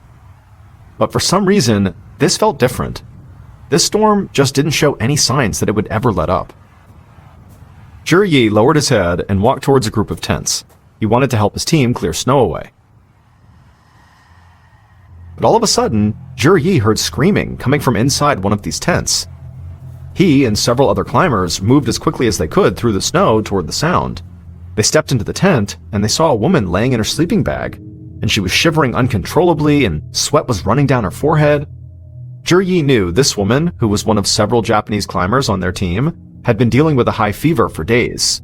But now, she didn't just look sick, she looked terrified. As soon as Yi entered the tent, the woman stopped screaming, and she just started muttering. Yi knew some Japanese, but he couldn't make out what she was saying. He looked around the tent, and he could tell that the other Japanese climbers who had come in were also confused by the woman's words. Yi turned to one of them and asked, what is she saying? And in a little more than a whisper, the climber told Yi the woman was saying, "Something is coming." Later that night, the storm began to reach blizzard conditions as Yi made his way around the camp, checking on his team. As bad as the weather had gotten, and as alarming as the screaming Japanese woman had been, Yi refused to panic. He believed if everyone just stayed calm and prepared, they could make it through the night. But he quickly realized he was the only one who felt this way. Each climber Yi spoke to seemed as frightened as the woman with the fever. He tried his best to calm everyone down he spoke to, but nothing he did seemed to work. So eventually, he headed back towards his own tent to make sure it was secure. But before he got there, he heard more shouting. At first, Yi assumed it was the woman with the fever, but he listened more closely and he could tell it couldn't be, because it was a man's voice. Yi trudged back through the snow towards this shouting man's tent to see what was wrong, and when he stepped inside, Yi felt truly scared for the first time since he'd come to the mountain. Inside the tent, Yi saw one of the climbers sitting by a fire, pen and notebook clutched in his hands, and on his face was this wild look. His eyes were darting from one side of the tent to the other, and he would shout at something only he could see and hear, and then he would scribble furiously in his notebook. It was like he had lost his mind. Yi was so unsettled that he just backed out of the tent, and as soon as he was outside, he turned and began rushing back through the snow towards his tent. However, as he was between tents, he heard this loud rumbling sound, almost like the banging of a drum, coming from high up the mountain. He froze where he was, terrified, and he heard the sound of trees cracking and splitting, and he knew this must be it, this is the avalanche. However, when Yi looked up the mountain, expecting to see a mass of ice and rock barreling down the mountain towards them, all he could see was the falling snow and the black night sky. There was no avalanche.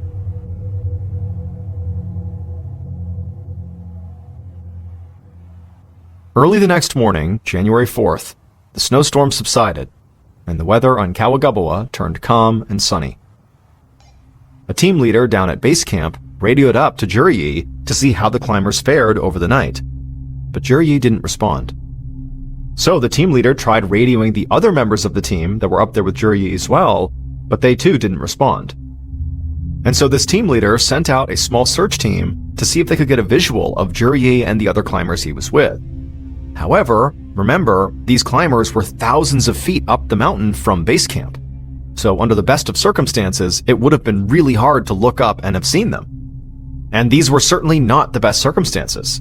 There had been this huge snowstorm over the night, a snowstorm that really wasn't even supposed to happen this time of the year, which made getting a visual on Yi and his team nearly impossible.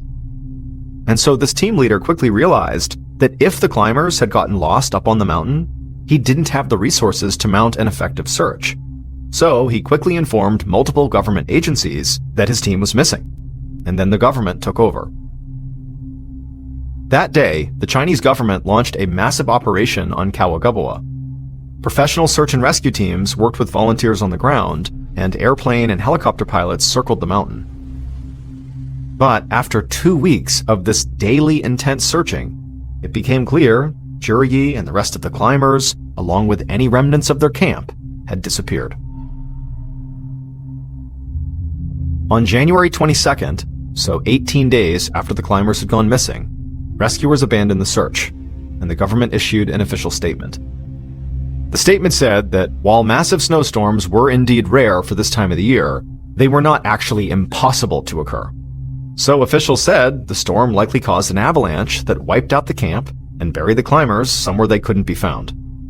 Now, this explanation was very logical, and for most people, it marked the end of this very tragic story. But not for the villagers who lived at the base of Kawagabawa. These villagers, who didn't think anyone would ever summit the mountain and who actively tried to stop those that did, they did not believe the official statement.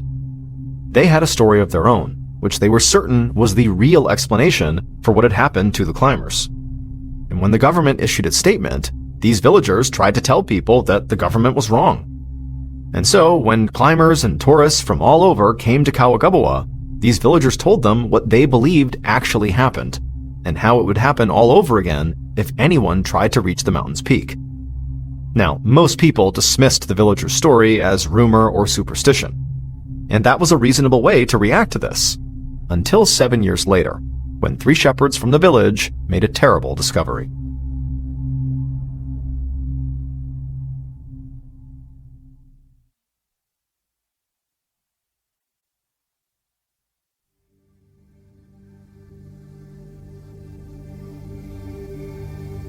Seven years later, on the afternoon of June 18, 1998, 3 shepherds were walking along a glacier near the base of Kawagabawa. This glacier was 2.5 miles away from where Juryi and the rest of his climbers had set up their final camp. But the shepherds were not there to do any kind of search. This glacier was located near their village, and it was home to a temple that they often visited.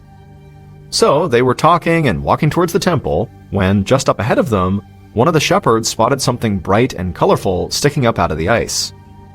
The group was intrigued, and they began walking towards it, thinking it might be a prayer flag.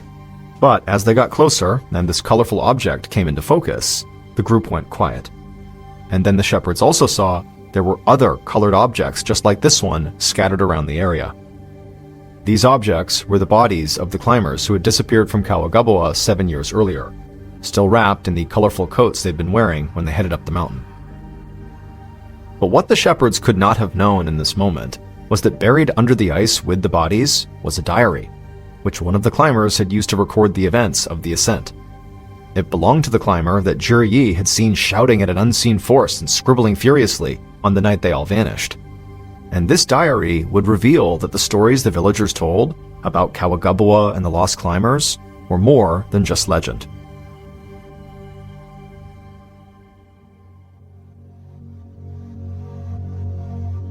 It would turn out there was a very specific reason why these Tibetan villagers believed nobody would ever reach the peak of Kawagabawa.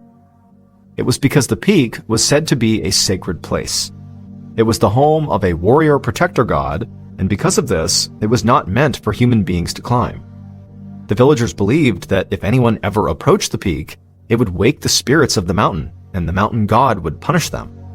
This punishment would lead to death, but it would not stop there, because the dead would become prisoners of the mountain for 7 years. And these villagers had made their beliefs very clear to Juryi and the rest of his team of climbers who wanted to be the first people to ever reach Kawagabawa's peak.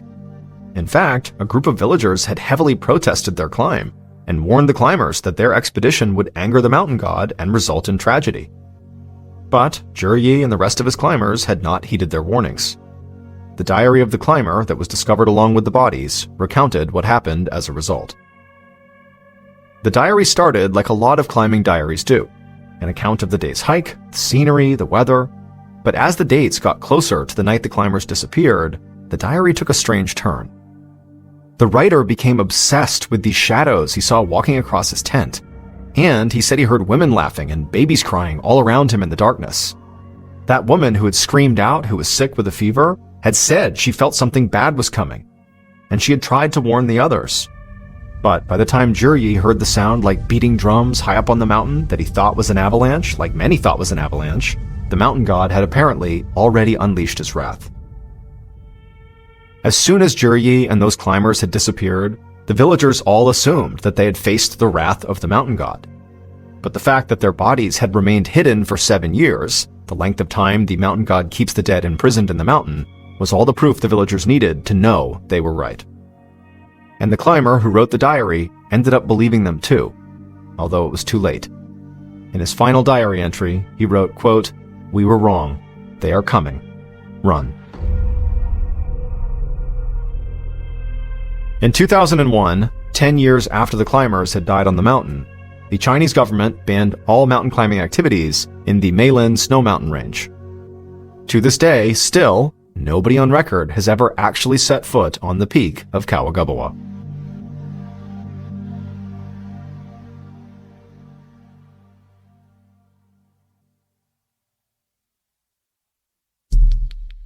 Our next story is called Something in the Bushes.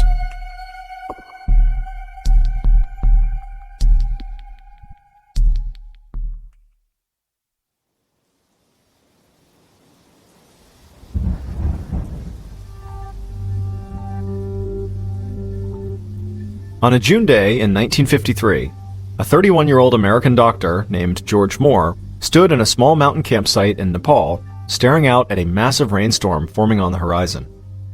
George had been in Nepal, which is a country south of China, for 8 months, leading a small medical team trying to stop the spread of diseases like malaria in villages all across the region. This was groundbreaking work in 1953, and it was starting to make George famous back home in America. And here in Nepal, he had already become a trusted figure among the villagers, many of whom had never seen a person from the West until they met George. But right now, a group of these villagers were scrambling to get George out of their village. And this was because of the storm that George was looking at.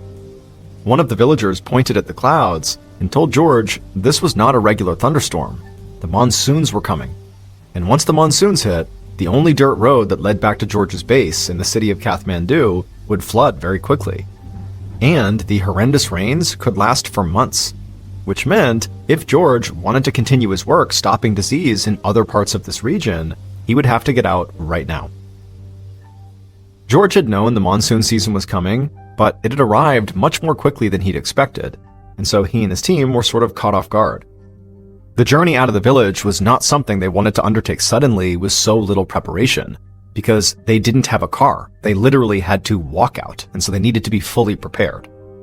And also, this dirt road out of the village went through a deep forest where the locals claimed it was inhabited by terrible monsters. Now, while George did not believe in the supernatural, he did think that, fantastical stories about monsters often started because of real-life animal attacks. And so, monsters or not, the forest was definitely dangerous, especially since they again would be on foot. But George knew they really didn't have any other choice. They did have to go right now. George quickly gathered up first aid kits, medicine, and supplies and put them into a large pack. Then he reached down, pulled a revolver out of the holster on his hip, and spun the chamber to make sure the gun was fully loaded. And when he saw all 6 bullets, he knew he was as ready as he was going to be. George holstered his gun, thanked the villagers for their help, and then turned to lead his team out. But as he stepped onto the road, one of the villagers grabbed his arm to stop him. Then they pointed towards a spot on the mountain above the road that George and his team needed to take, and George looked up and saw large billows of smoke rising above the trees and into the sky. In a strained voice, the villager told him that no matter what, George and his team must not go anywhere near where that smoke was.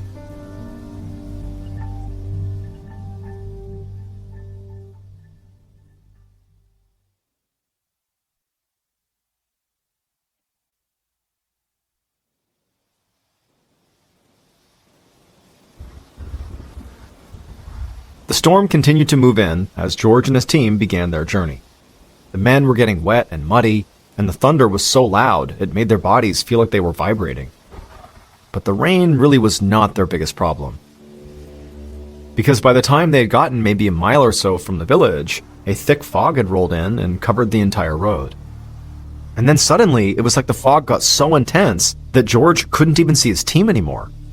George did his best to try to walk as straight as he could, doing his best to stay on the road, but the fog at this point was so intense, he couldn't even see the ground, so he didn't even know if he was on the road.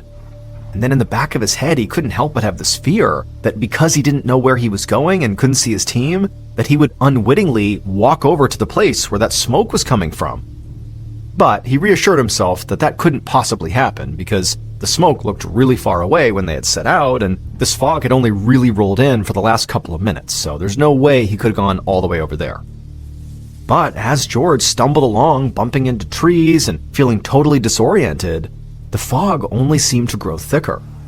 The sound of the wind and the rain swirled around him, and George started to feel really disoriented, like he was in a dream or something. Then this horrific shriek cut through the pounding of the rain and the howling of the wind. It didn't sound like a person.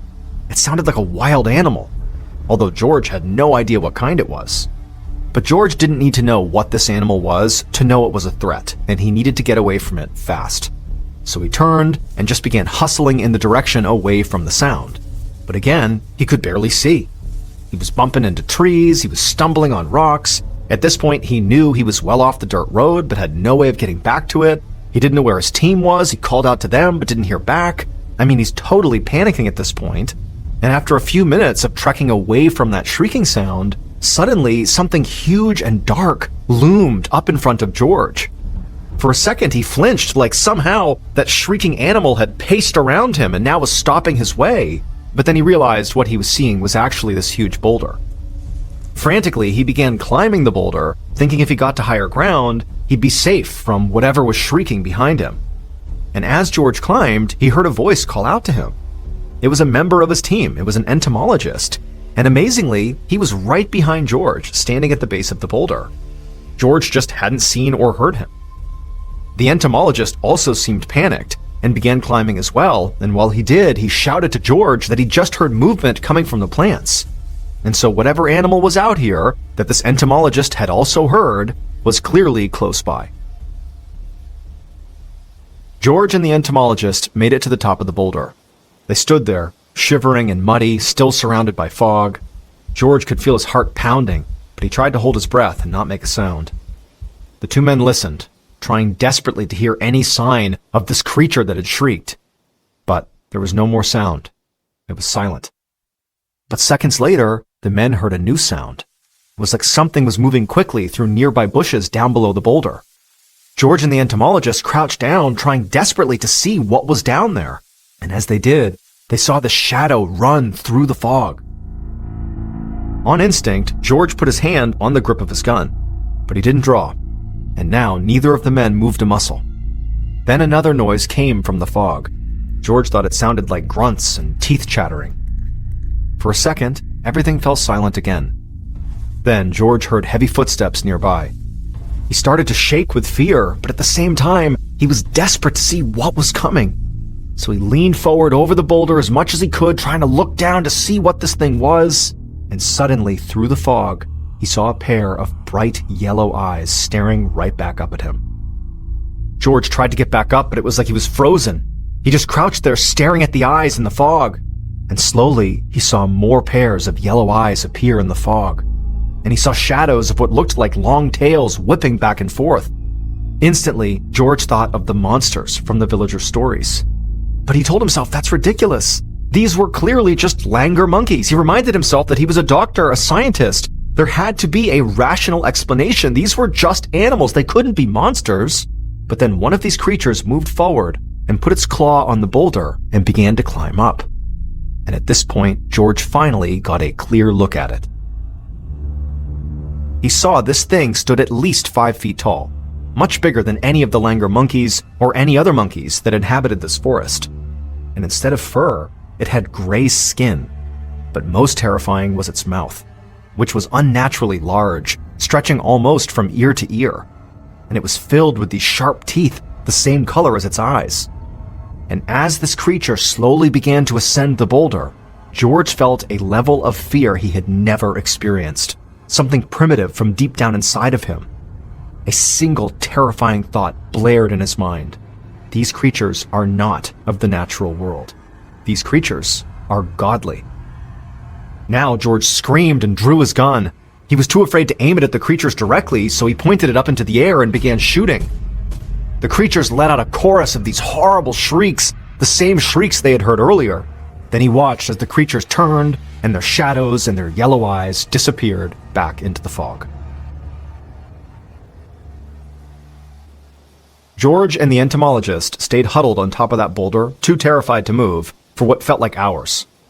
Those creatures did not come back, and eventually, the rest of George's team found him and the entomologist. The two men scrambled down from the boulder, and they joined the group. The team asked them what happened. They said that, George and the entomologist had gotten too far ahead of them in the fog, and they'd lost them. Then they heard the gunshots. but all George could say was, "We have to get out of here right now. I will explain later." And as the team set off again, George took a second and turned back around and looked in the direction of the boulder, where he and the entomologist had seen these creatures.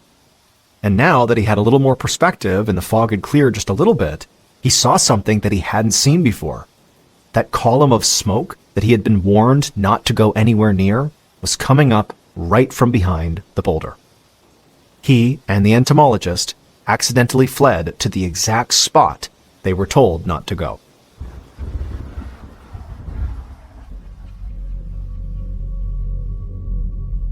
That night, after a long hike, George and his team finally made it to their base. And it was only when he was back in the safety of his camp, with friendly villagers all around him, that George was able to finally think clearly again about what he had just experienced, with the strange creatures in that place where the smoke was. He didn't know what to make of it. George was a United States Army veteran and a man of science. He didn't believe in monsters or terrible gods roaming the forests. But he told his story as accurately as he could to the villagers, hoping they would have some realistic explanation for what the creatures were. But what the villagers had to say only left George feeling even more unsettled. So, George decided he was just not going to speak of what he had seen to anyone anymore. He had a bright future ahead of him as a doctor. He wasn't going to throw it away by making himself look crazy. And so when he got to America, and people asked him about his time in Nepal, he would tell them a wild story about this chance run-in with a group of langur monkeys. But the true memory of the creatures he actually saw out there, which were not langur monkeys, at least not to him, never left George. Their height, their yellow eyes, their huge mouths and sharp teeth, and the pure fear George had felt in their presence. George was a man of science, which made him want to forget this encounter. But he was also a man of truth, and so after spending years with these memories in his head, George came to believe that he had a duty to tell the truth about what he actually saw, no matter what the consequences were. And so, in 1957, 4 years after his encounter in Nepal, Dr. George Moore published a first-hand account of what he had seen in a magazine article that was titled, "I Met the Abominable Snowman." In this article, he explained that the place on the mountain where the smoke was rising, where the villagers warned George not to enter, was called the House of the Gods. And the House of the Gods was home to the Yeti. A Yeti is an ape-like creature said to live in the Himalayas, and is similar to Bigfoot, but thought to be a bit shorter. In the West, the Yeti is often referred to as the Abominable Snowman. And in his article, George said he'd come face to face with a pack of them in Nepal. Telling the world what he'd seen did not adversely affect George like he'd feared. He went on to have a long, successful career, and is still considered a pioneer in the field of medical outreach. And because of George's standing as a doctor and researcher, his encounter in Nepal has remained one of the most highly credible cryptid sightings in modern history. And so, as much as some explorers and scientists might think we can fully understand the natural world, both of these stories are proof that you can't.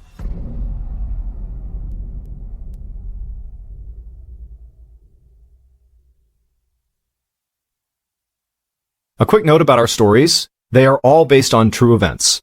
But we sometimes use pseudonyms to protect the people involved, and some details are fictionalized for dramatic purposes.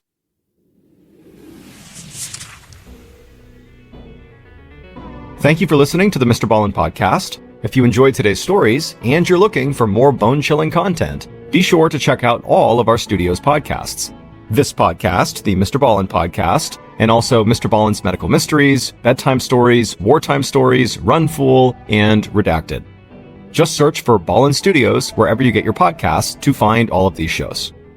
To watch hundreds more stories just like the ones you heard today, head over to our YouTube channel, which is just called Mr. Ballen. So that's going to do it. I really appreciate your support. Until next time, see ya.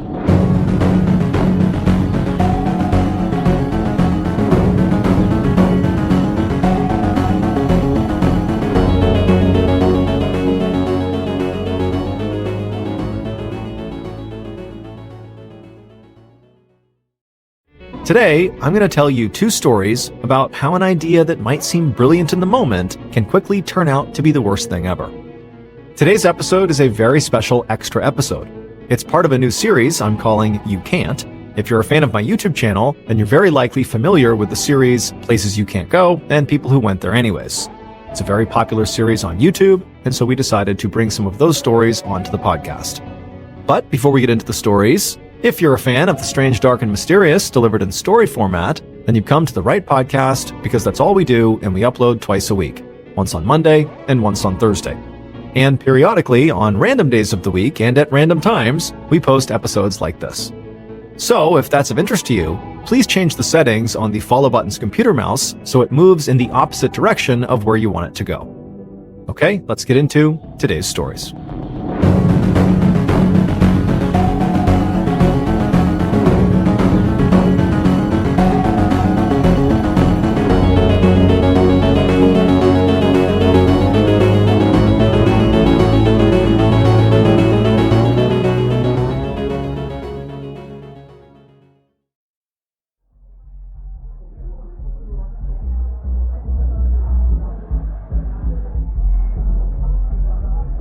On the night of November 23, 1983, a 40-year-old man named Jimmy Ferroso sat at the bar of the Condor Club with his date, a 23-year-old dancer named Teresa Hill. The Condor Club was a famous strip club in San Francisco's North Beach area, and Jimmy worked there in a whole bunch of different roles. On any given day, he was the club's doorman, the bouncer, and sometimes its manager. And Jimmy was really good at all these jobs. Jimmy was a big guy, 6 feet tall and over 220 pounds, and he had so much facial hair that people called him the Beard. So he was intimidating and could quickly shut down fights, which made him great at security. But he was also very easygoing and friendly, and so everyone who met and worked with him really liked him, so it made him a great manager too. So on this particular night, although Jimmy was at the club, he was not working. He was there to have fun. He had his cowboy boots on, which he wore when he wanted to dress up, and he was trying his hardest to impress Teresa with endless liquor and lots of trivia about the Condor Club itself. And there were a lot of cool things about the Condor Club. In particular, it was the home of the very first topless dancer in America, a woman named Carol Doda, who did her act from on top of a gigantic white velvet-covered piano on the Condor Club stage. Some of Jimmy's favorite stories to tell were about trying to keep order in the club when Carol's musical intro started. And as he told Teresa all these different stories and kept hitting her with trivia questions, he felt like he was really impressing her. By around 2 a.m., they both were pretty drunk, and the Condor was starting to shut down. All the patrons had cleared out, and Jimmy and Teresa were the last people there, other than the bartender. But neither of them wanted to call it a night yet. So Jimmy caught the bartender's attention and told him to go on home. Since Jimmy was kind of the boss, and everybody loved him, the bartender did what Jimmy asked. Instead of closing up, he gave Jimmy the keys and the run of the club, and then he left. Which meant Jimmy and Teresa were all alone. Jimmy drained the last of the liquor from his glass and looked over at Teresa. He really liked her, and she was new in town, so Jimmy felt like it was important that he show her a good time tonight. And so he found himself kind of looking around the empty club for inspiration on how to do that. So the Condor's main room was an intimate theater with tall 12-foot-high ceilings, and inside of there was a mix of cafe tables and booth seating that faced a stage at the far end of the room, which was where the club's dancers performed, against the backdrop of a huge mirror. And while Jimmy was looking all around this space, he saw something that gave him a really good idea for how to show Teresa a night she would never forget. He grabbed her hand, smiled, and led her away from the bar.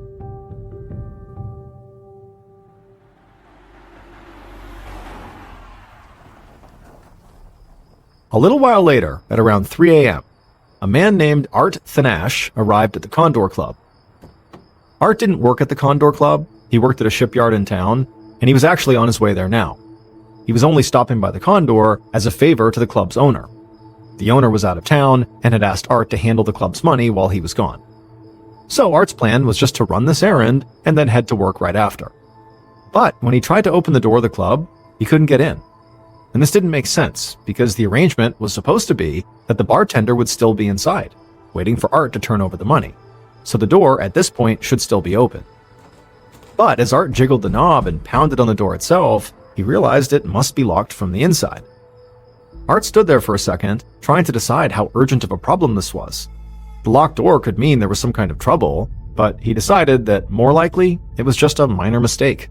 Maybe the janitor was in there and he had locked the door out of habit. Art couldn't just hang around indefinitely waiting for the janitor to open the door again. He had to get to his own job. So that's what he did. He headed to work and began his shift. But a few hours into his shift, he realized he just couldn't concentrate. He kept thinking about the locked door. Something about it just felt wrong, but he couldn't quite identify what it was. It bothered Art so much that he decided he couldn't wait until lunchtime. So at around 7 a.m., he told his boss at the shipyard that he had to take care of something and that he'd explain it later. Then he headed back to the Condor Club. When he got there, he tried the door again and found that it was still locked. This time, Art was not going to give up. He knew the deadbolt was a very weak brass lock and assumed it would not be that hard to break.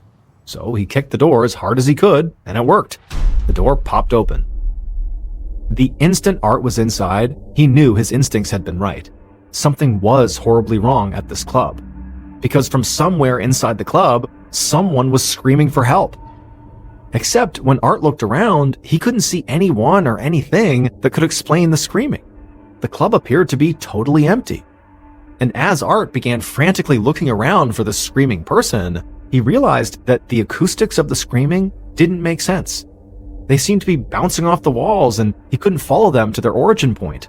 It almost sounded like they were coming from above him, but that didn't make sense at all, because the only thing above him was the ceiling.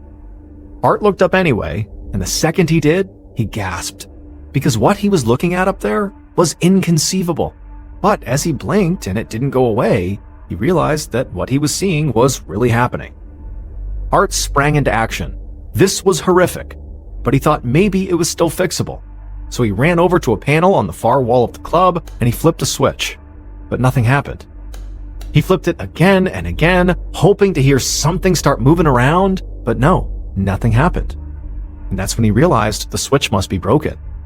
Art knew he needed to try something different, so he turned around and ran to the staircase that led up the back of the club to the dressing rooms. So in the Condor Club, the dressing rooms were on the second floor, directly above the main stage. Now, most of the dressing rooms were just typical rooms. They had closets and makeup mirrors and bright lights. That was it. Nothing unique about them. However, there was one particular room that did have one unusual feature. It was the dressing room that the famous topless dancer Carol Doda had used. And the unusual thing about this room was that it had a tunnel. This tunnel went down through the floor and led to an opening where you could actually look down onto the stage in the club's main room from the ceiling. And so that's where Art went. He entered Carol Doda's dressing room through the regular door, and then he crawled into that tunnel so he could look down at the horrific thing he had seen from a different overhead angle. And when Art was in that tunnel and finally got a good view of what was happening, he knew this situation was not fixable. He scrambled backwards out of the tunnel, back through the dressing room, down the stairs, and back over to the bar.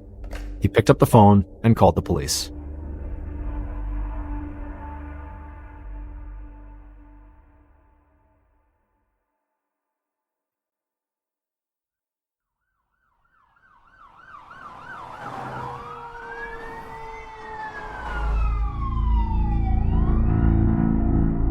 A little while later, the police and the fire department arrived. They put signs on the Condor Club's doors warning people to stay away. Then they assembled in front of the main stage, looking up, trying to figure out what on earth they were going to do. It was obvious they didn't have much time because the screaming was only getting more and more frantic. They decided to start working on several different possible solutions all at once. One group of firefighters hunched over the panel on the wall, the one with the switch that Art had tried flipping when he first came in. But it was clear the firefighters couldn't get the switch to work either. A second set of firefighters went up to the dressing rooms and tried crawling through that tunnel in the floor like Art had, but that also didn't solve anything. A third group of firefighters worked on the stage itself. They set up 2 ladders. One firefighter stood on one of them with his hands up over his head, and at the same time, another firefighter stood on the stage itself, poking up at the ceiling with a long metal pole. And this approach did seem to be promising. Every few minutes, a chunk of white plaster and dust would fall from the ceiling, which was a good sign, because it meant they were making progress. But the progress was slow.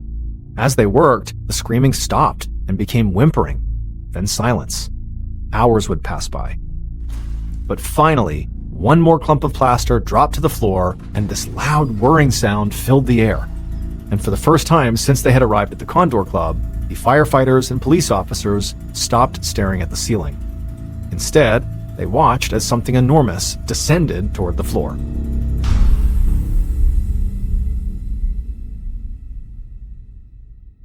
Here's what happened hours earlier around 2 a.m. after Jimmy told the bartender to go home. Jimmy felt like his night had been going really well, and when the club door closed behind the bartender, Jimmy had looked around the Condor Club trying to think of a grand finale that would totally blow Teresa away. And he saw it.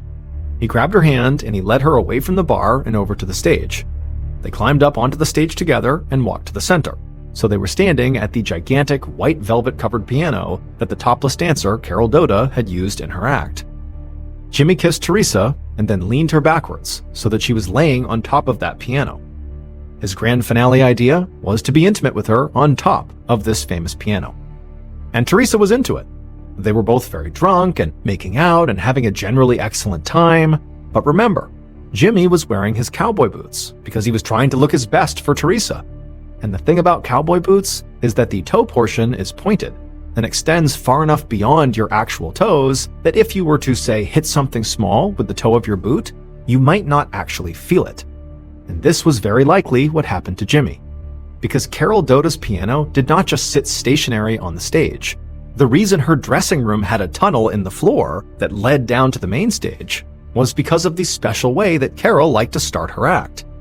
When the music started playing, she would descend from the ceiling, riding on the white piano, which was suspended by cables and powered by a motorized system like an elevator.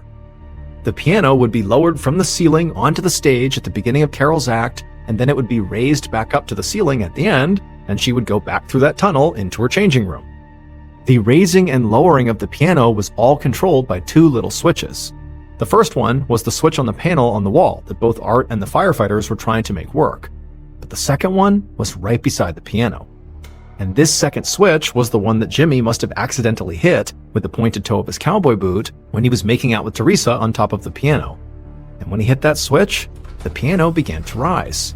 But Jimmy and Teresa were too drunk to hear the cables start to whir or feel the piano lift them up. It would have taken about 90 seconds for the piano to get all the way up to the ceiling. And during that time, Jimmy and Teresa didn't notice. They would not realize the danger they were in until it was too late.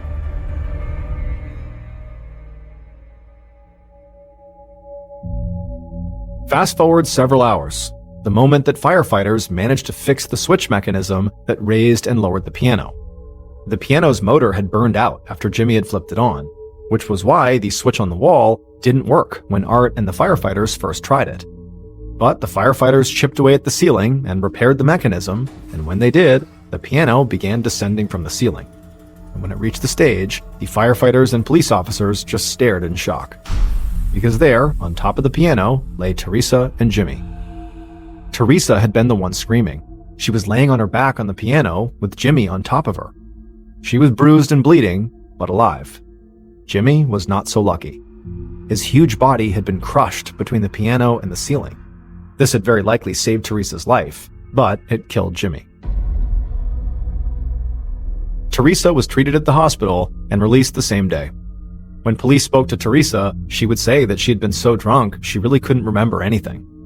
As for the Condor Club, it would open back up 2 days later, with the piano still on the stage. But the topless dancer, Carol Doda, stopped using it in her act. She thought the energy was off.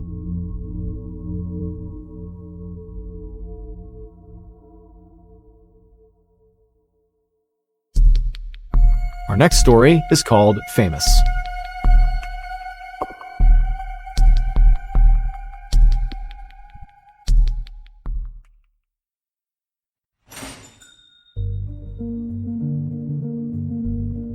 On the evening of January 18th, 1977, a very famous 28-year-old Italian soccer player named Luciano Re Ciccone was hanging out at a perfume shop in Rome with one of his teammates. Luciano and his teammate, whose name was Pietro Gadin, had dinner plans later, so right now they were just killing time till their table opened up. And they knew it was easier to kill time inside the relative privacy of a shop rather than out on the street, because basically everywhere they went, they got recognized by fans who would flock to them asking for their autographs or trying to shake their hands. This was particularly true of Luciano, who was a handsome star midfielder that people called the Blonde Angel. He was almost like the equivalent of Tom Brady or LeBron James, but for late 1970s Italian soccer. So, since Luciano and Pietro were friends with the owner of this perfume shop, they had ducked inside of it. And now they were just laughing and talking and having a relaxed, easy time and just kind of minding their own business. Luciano, who had a very good sense of humor, was just cracking jokes left and right, and Pietro and the perfume shop owner thought it was great. This night was supposed to be a celebration for Luciano, who had just come out of one of the hardest periods he'd ever experienced in his whole career. His beloved coach had died about a month earlier, and then also Luciano had gotten a bad knee injury, which had kept him from playing for weeks. It had all taken a very serious emotional toll on him. But just that afternoon, Luciano had had a big breakthrough. He'd played his first full soccer practice since getting hurt, and this meant he was finally well enough to start again in his team's next soccer game, which was 12 days away. At around 7:30 p.m., the shop owner told Luciano and Pietro that despite having this hilarious time with them, they were going to have to clear out of his shop, because he had an errand to run at the jewelry store next door. Luciano and Pietro said that was fine, they would just go with him. So the three men walked outside together, and almost immediately, as they stepped out onto the street, they started hearing gasps and seeing people point over at them. Luciano and Pietro were sort of preoccupied with, talking about their plans for the night, but both of them paused to wave and smile at the fans. The attention from their fans was very uplifting, and they were careful never to take it for granted. Up ahead, they saw the door of the jewelry store. It wasn't kept locked for safety, like a lot of the jewelry stores in Rome were at this time. So the perfume shop owner pushed it open and led the group inside. The men could see the owner of the store behind his counter with his head down, writing notes inside of a sales ledger. The jewelry store owner was a 44-year-old man named Bruno Tabacchini, and he'd been in the jewelry business for years. However, he was starting to tire of this line of work, and recently he'd been thinking about getting out and trying something new. He just didn't know what. On this evening, however, he wasn't focused on any of that. He was just exhausted from dealing with the steady stream of customers coming in and out. It had been a long day, and he was looking forward to closing up and going home. But all of a sudden, he heard a commotion at the door of his shop. He jerked his head up just as these two men barged in with jackets pulled up over their faces, and then a second later, one of these men shouted out this command that Bruno had heard before. It was a command that both terrified him and enraged him, and it caused him to react immediately. That command was, "Everyone freeze! This is a robbery!"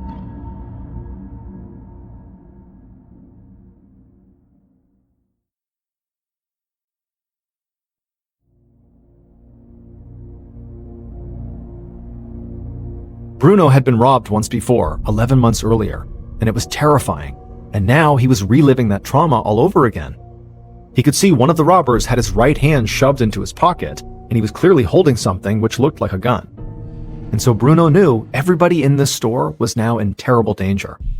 And so without hesitation, Bruno lunged for a drawer behind the jewelry counter and pulled out a gun of his own, and he raised it into the air. Everything was happening so fast that the people inside the store, including Luciano and Pietro, couldn't even keep up. Luciano, Pietro, and the perfume store owner were facing Bruno, and they gasped when they saw Bruno raise his own gun. Pietro seemed to understand that something very serious was going on, and he threw his hands up in the air in a gesture of surrender. But Luciano was in the middle of telling a joke, and he didn't seem to compute that he was in the midst of an armed standoff. So he kept on with his joke and didn't even try to defend himself or give himself up. It was all happening too fast for Bruno, too. His eyes were solely focused on the armed robber and what they were going to do next. Bruno felt his heart pounding in his ears. He felt like it was him or the armed robber, and his instincts took over, and he squeezed the trigger. There was a loud booming sound, and for a second, it felt like the world froze. Then the armed robber slumped slowly to the ground, and Bruno lowered his gun. In the moment of silence that followed, there was only one sound inside of that jewelry store. It was the voice of the armed robber. He was saying something. It was quiet but distinct, and Bruno was able to make out the words. But this time, unlike when the robbers first burst into the store, the words that the armed robber said, they didn't ring any bells for Bruno. In fact, they made no sense at all. So, as one of the store customers ran out the door to go find a police officer, Bruno just stood there behind his counter in total confusion.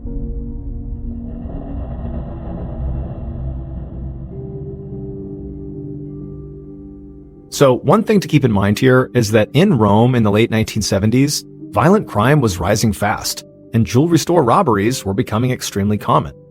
In fact, just a few hours before the robbers entered Bruno's store, a different jewelry store in Rome got robbed. This meant that when the police arrived at Bruno's shop, They figured they were just walking into another typical holdup. And when they actually first stepped inside, that is what it looked like. Bruno was behind the counter, freaking out about what had just happened. The unarmed robber was standing in a corner in shock, and the armed robber was laying in the middle of the floor in a pool of blood with a bullet hole in his chest. But then the customers in the store began telling the police the words that the armed robber had said as he fell to the ground. And that's when the police realized this was not a typical robbery. In fact, they knew that what had happened inside of the shop was about to be worldwide news.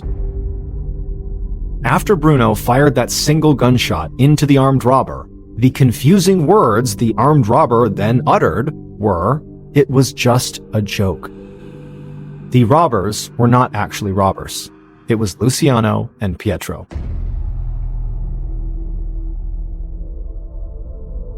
It would turn out Luciano was not just famous for soccer or for his incredible flowing blonde hair that made him instantly recognizable. He was also very well known for his sense of humor. And when he was in a really good mood, like he was on the night of January 18th, 1977, Luciano, aka the Blonde Angel, liked to play practical jokes. So, as Luciano and Pietro had left the perfume shop and fans were yelling to them and waving and they're kind of waving back and they were getting ready to go next door to the jewelry store, well, Luciano pulled Pietro into this conversation where he pitched him his big idea. Why don't we fake a robbery as a prank? Luciano thought it would be hilarious and a great story for this jewelry store owner to tell that he'd been held up by the Blonde Angel himself. But what Luciano didn't count on was that the jeweler, Bruno, had been traumatized by the earlier robbery and was actually considering leaving the jewelry business altogether because of it. And perhaps most importantly, Luciano had no way of knowing that Bruno didn't care at all about soccer. He was probably one of the only people in Rome who wouldn't recognize Luciano or Pietro. So when the two soccer stars ran in pretending to be robbers, Bruno thought it was real.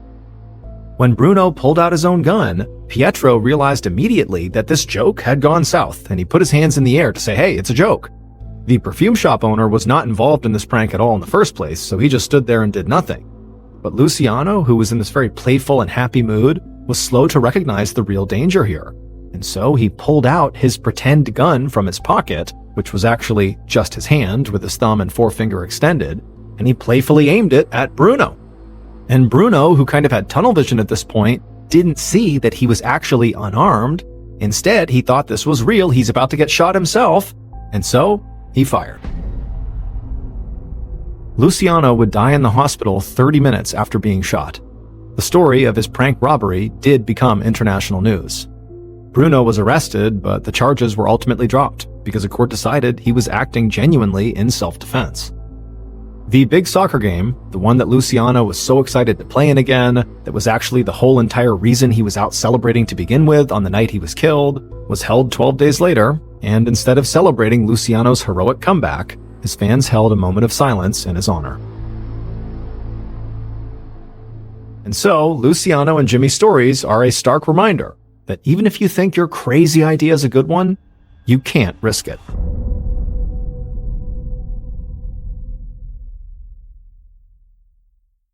A quick note about our stories. They are all based on true events, but we sometimes use pseudonyms to protect the people involved, and some details are fictionalized for dramatic purposes.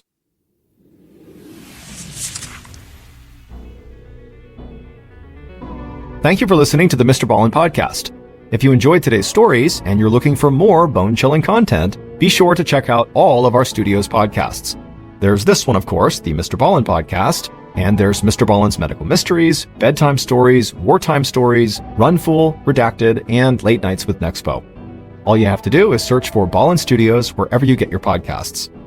To watch hundreds more stories just like this one, head over to our YouTube channel, which is just called MrBallen. So that's going to do it. I really appreciate your support. Until next time, see ya.